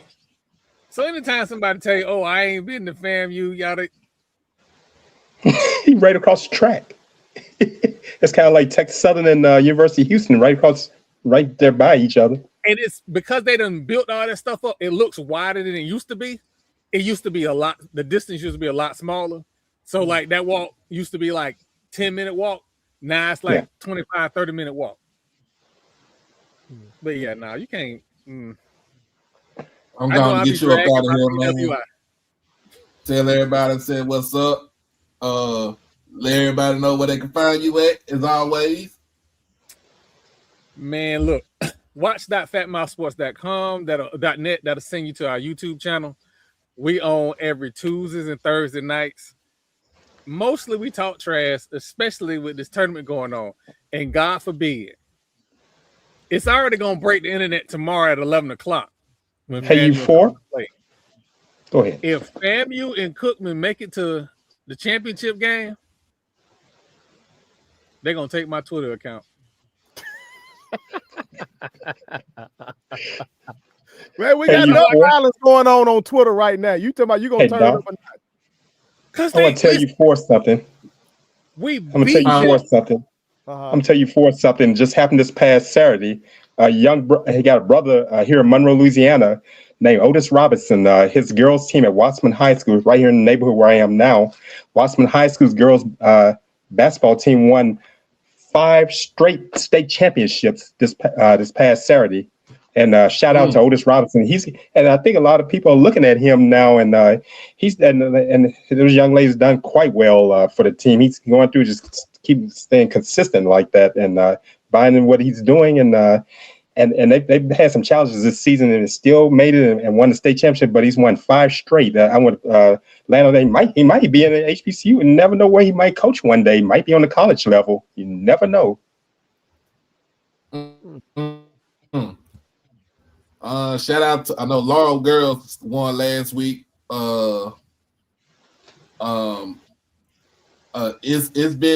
a shame that the state of Mississippi let Madison Booker leave out to go to the University of Texas, and how she dominated last night against South Carolina.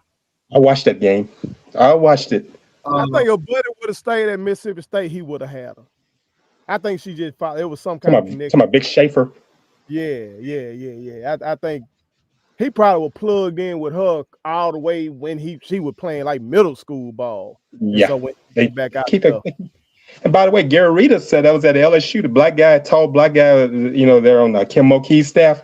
He's now the head coach at Rutgers. He was named today, but you know who the president is? Former president of LSU, first black president, Dr. William Tate. And Gary Ritas is now a head women's basketball coach at Rutgers University. Yeah, I saw that. See how long he stayed there. You see how long he stayed there. Shout out to Lancaster girls here in Texas. They won state title in 5A. Oh, okay. Lancaster. Yeah. The boys start they start state tournament play next week. Look out for North Crowley, and look out for them flying them flying Panthers, because I ain't never seen no dude take a 360 live off a 360 dunk off a live from mid court. I ain't never seen nothing like that. And on their head. North Crowley, they had some good teams through the years. Other than that, man, we still gonna be watching the tournament. Thursday we'll have on Gathering Old Men podcast. We'll have Coach James Matthews III, Suno's basketball coach, and the AD for Suno Athletics. So he'll be on us with Thursday night, right?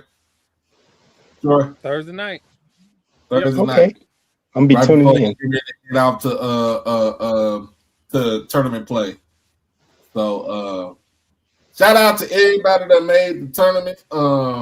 Morehouse that made the they won the SIAC for the first time in 23 years. Edward Waters girls made the tournament. Okay. Because you can't tell me going 23 and 5 and you don't make the tournament. That's crazy. That's what Coach Green is. Yeah. Yeah. Other than that, great job on the interview, First Letter. I saw Wayne Carter. The interview you did with Wayne Carter, and did a great job, man. Oh, appreciate it, dog. Appreciate it, man. I had Wayne tried to get me on during football season, and I had a scheduling conflict, so I was glad that I could go on with him, right before this tournament and everything, especially because basketball is my wheel. I love football, okay, but I played basketball, coach basketball, so I know that in and out. Up here watching this, Grambling ran off on the plug on Valley. I'm in the area where Grambling is. I'm in Monroe, Louisiana, 33 miles west of me. Yeah, they up 20 right now on Valley, so they doing what they supposed to do. And still up here pressing, okay. Nice. Yes, little dummy pressure though, just to make them run some clock. Yeah, Curry was at FAMU, and he's here in the area of Grambling, 33 miles from me. Now I need to go ahead and get Coach Joseph on here. Oh yeah, he just got a contract. A lot has happened with Graham. The trademark, federal trademark, the G, and then they're gonna have an indoor facility. Had a groundbreaking this past Friday for that indoor football facility and multi-purpose facility as well, right there by the football stadium. I wonder how they were able to pull that off, or what specifics with that trademark. Cause they've been going a while with that. Green Bay and Georgia got more bread. Green Bay, Georgia, to try to push that, but I'm glad they got it though. I'm glad. I'm happy for them. That's my folks. My parents only their gold and black. Mm-hmm. Yeah, it's probably just their gold and black. Yeah, cause that trademark stuff, like my logo right here for my t-shirt business. When you do this is trademark, but all that stuff be so very specific. You know what I'm saying? You have to really look closely at this stuff. Yeah. Like, I couldn't trademark just the word statement tees because it, like, this is considered in general a statement tee, you know. But for my company, Statement Tees LLC, I was able to trademark that. So you're right. That's probably what they did with their colors and everything. But I'm glad they were able to do it because that is our color. I'm glad to see it. Our culture. It's been a fight for years. Mm-hmm. Yeah. So man, they got the trademark. My niece, she called me. She said, "Yep, we getting our indoor football facility." I was like, "How long you gonna be there when you see it? You ain't nothing but a freshman right now. How long you gonna be?" I'm glad to see them get it. They deserve it. You know, so your labor. Graham is a brand. And it's so funny, like it's so crazy, like I said, because one niece go to Prairie View, the other her sister go to Grambling. So with my sister, they household, it's split down the middle. Mm-hmm. But my mama hold the ultimate goal because she always gonna rep Jackson State no matter what. Now they need railing in that stadium at the hole. They need some railing because I think my folks there, they're senior citizens and they always sit at the top. They have railing in part of that stadium, but they need it throughout now because people say they're not going down in there because it's coming back up. That works on your body. It's time for that stadium opened in 1983. And it's been pushing even my father's been telling them, "Hey, look, we need some railing in here." And that's really thing. People have fallen in that stadium. I'm surprised they have suits. They need a whole new stadium. Gonna fill it up with water and build a whole new stadium. Yeah, there used to be a farm. See that area? Used to be a farm. There used to be a farm in that area. Before that. I'm upset about last season. I know I am. You just traded one hole for another one in Vegas. I told you what it was gonna be. You just traded their hole for the black hole. That's all it was. Troy, I'm gonna leave that one alone. I listen. Hey, I had to you look on your at own, that whole Troy. and Grambling little digital media war. And shout out to Bryce at Bethune-Cookman. You ran the campaign. I was like, okay. What I missed? They went at it online too. You say Bethune and Grambling went at it too online? Man, I was at the game when they had. I was at the game when they had to fight. I was at the game when the fight occurred. Man. I was at the whole thing. I was there watching the whole thing. Deshaun Jackson from calling him ghetto and y'all done set us back. So I probably missed all that other stuff. Deshaun Jackson came to you know what Deshaun Jackson and Cam Newton have been through. They I heard them up there talking. I said, "Come on, guys." you came from the HBCU show. Like, bro, you just told us we just set black people back. What you talking about? Now you want to come tailgate with us, bro? Get on down. You could BET and fired your ass. Now you want to come over here with us. Man, get on down.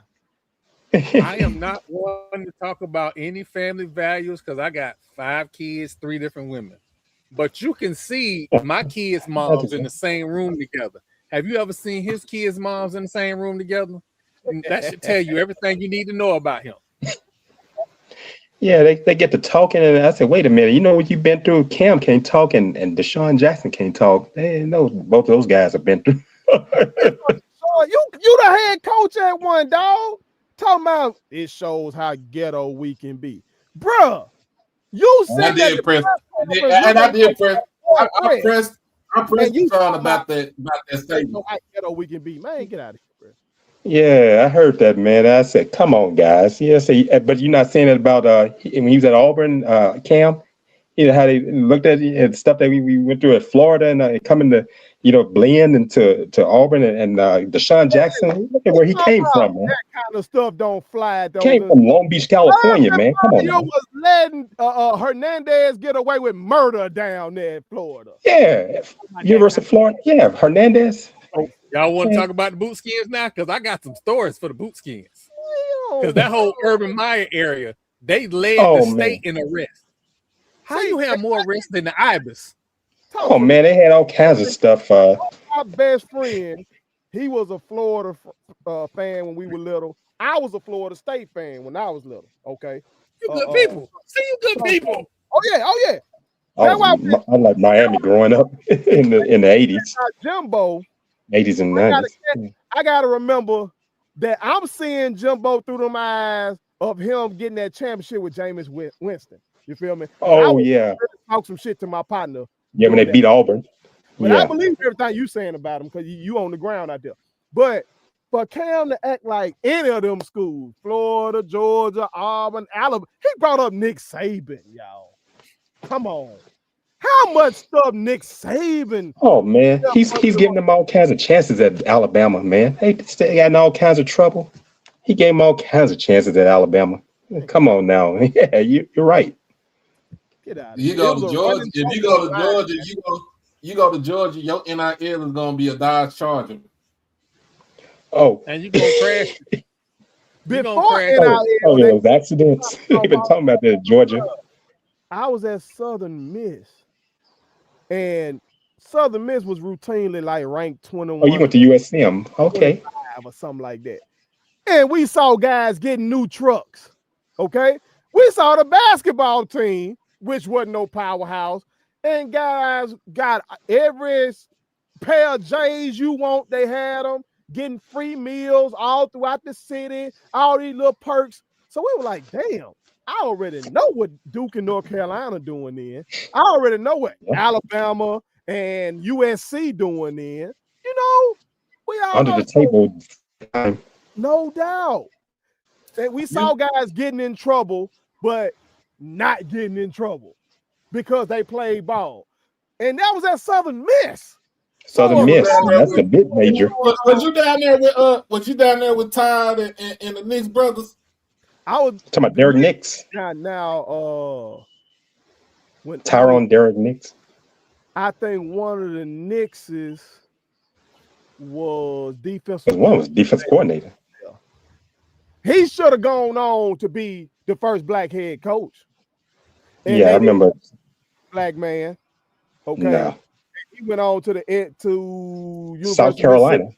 Initially, one of them, he went up there and did well. You know, finally they let Coach Huff be the first black head coach in history, and that motherfucker left. He's at Memphis. 12 months. He's going to Memphis to get that FedEx money. He got that FedEx money. It's a different. Man, I was watching. Forest County. I've been watching them for years. Bedford Forest. Anybody listening, go look up Nathan Bedford Forest. Oh yeah, Klansman. Yeah, KKK. Yeah. One of the founders of the Klan. Founders of the KKK. Yeah. Okay. Stop. Coach Huff knew he had to get on from down there. He had to get on. Now he a lying ass too though. Go sit up there and be acting like he wasn't gonna get. Talking about he told a recruit, I'm looking at Beale Street right now. He slipped up and said, I'm looking at Beale Street. He was trying to say he was looking at the stadium. And so he had me trying. I'm like, God damn, I went to this motherfucker. Was there a Beale Street on campus? I called my brother, hey man, is there a Beale Street down there? He said, I saw, what he saying in other words?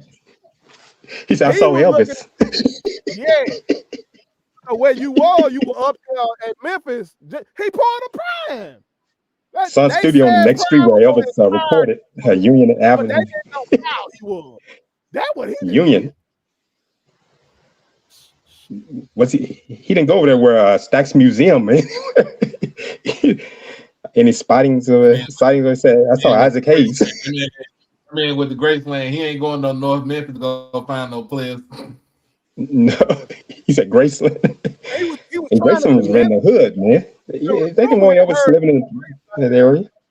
He was finna go to Tulane. So he claimed he was telling the recruit, I ain't going nowhere. I'm finna be here in Southern Miss. I'm looking at Bill Street right now. Let that slip. Because actually he went to Memphis. You know what I'm saying? No, man.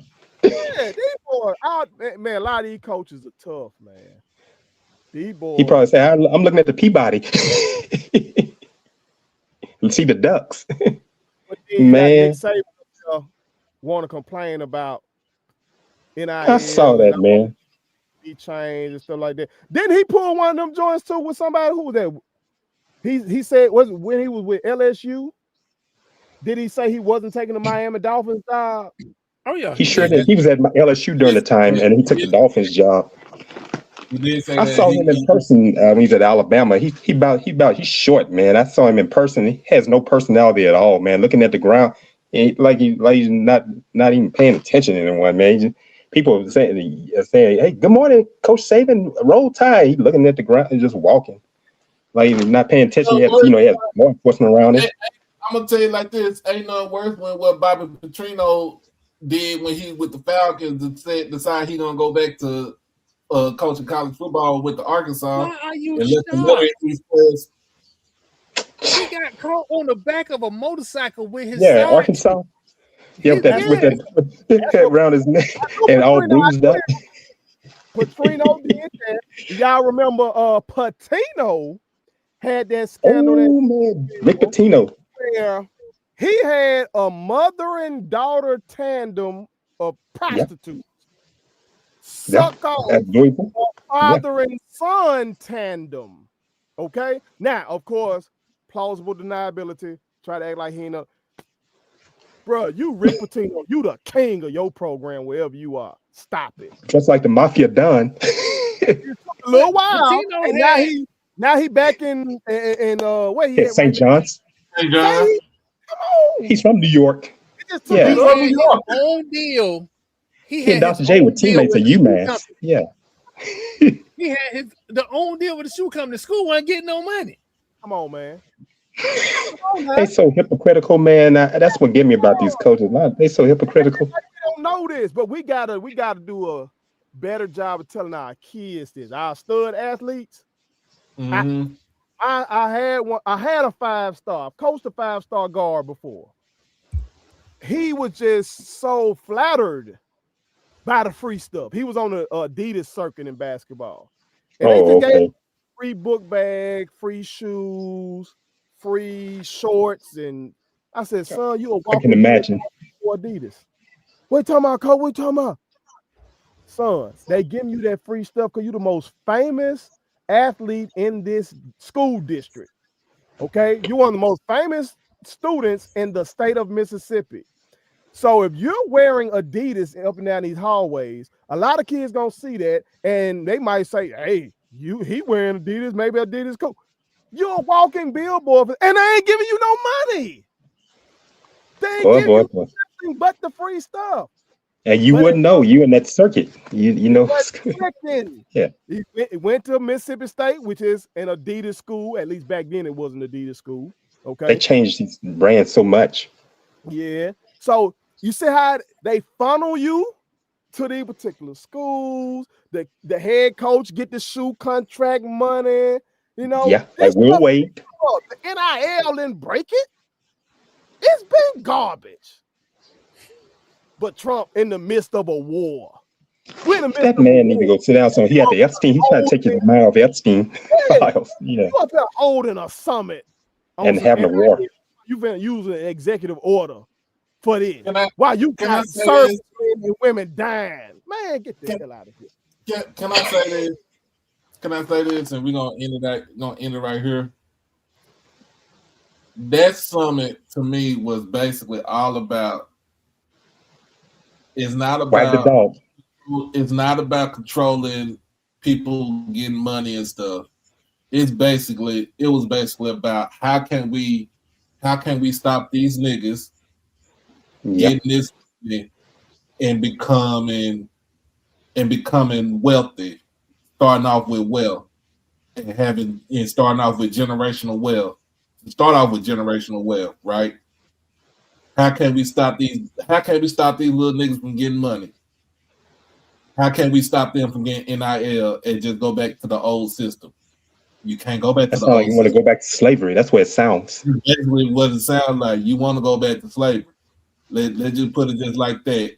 The school is your slave master. You work in the field.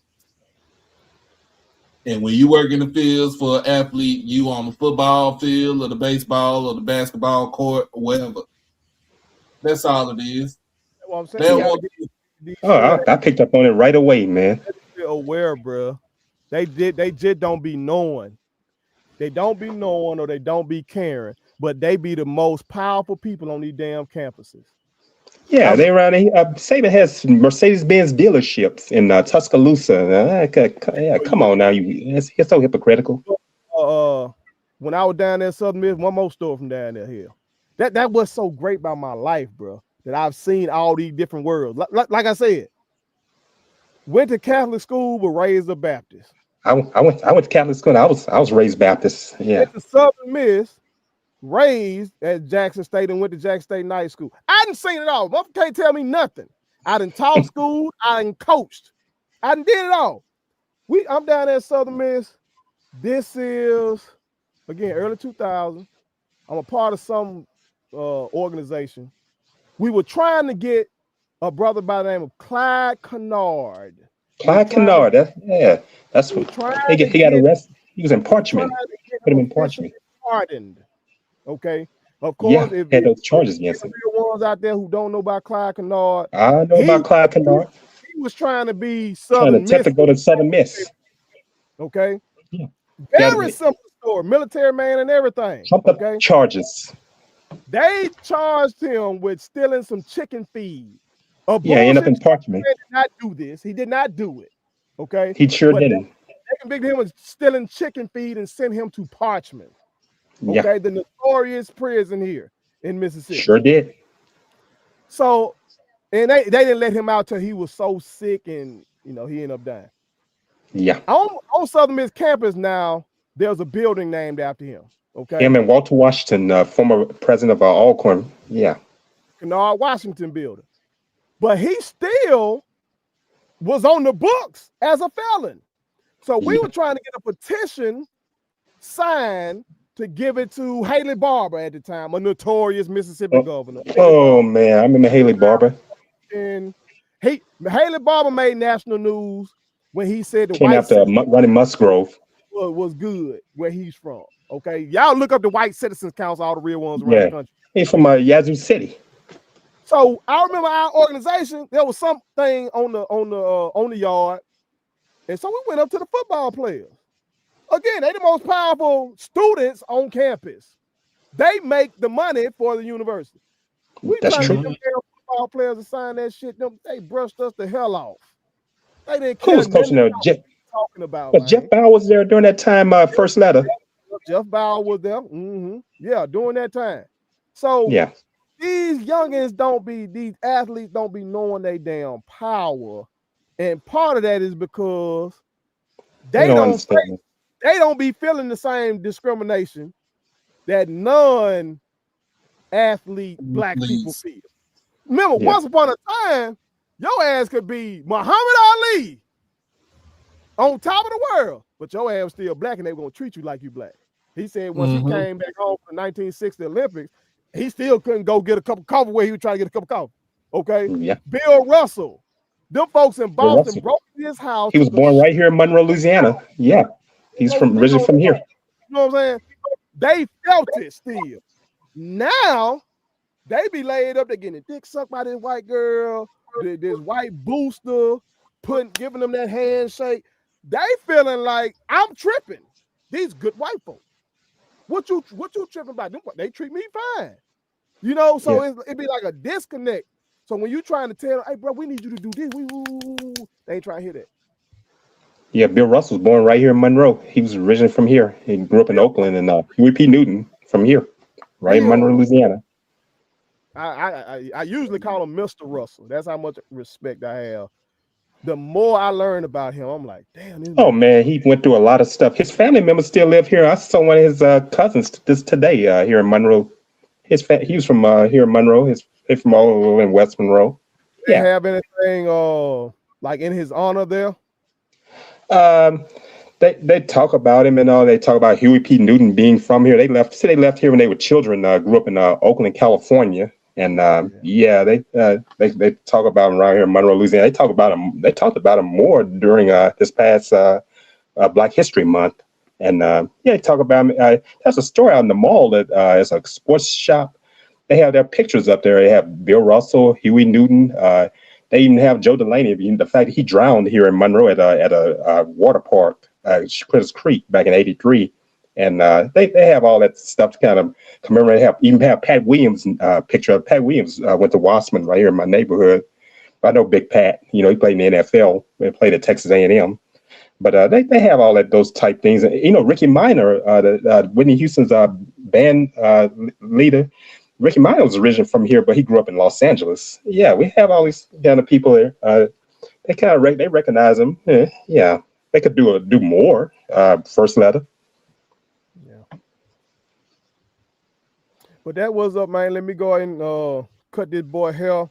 Man, appreciate you having me on. All the real ones. With you.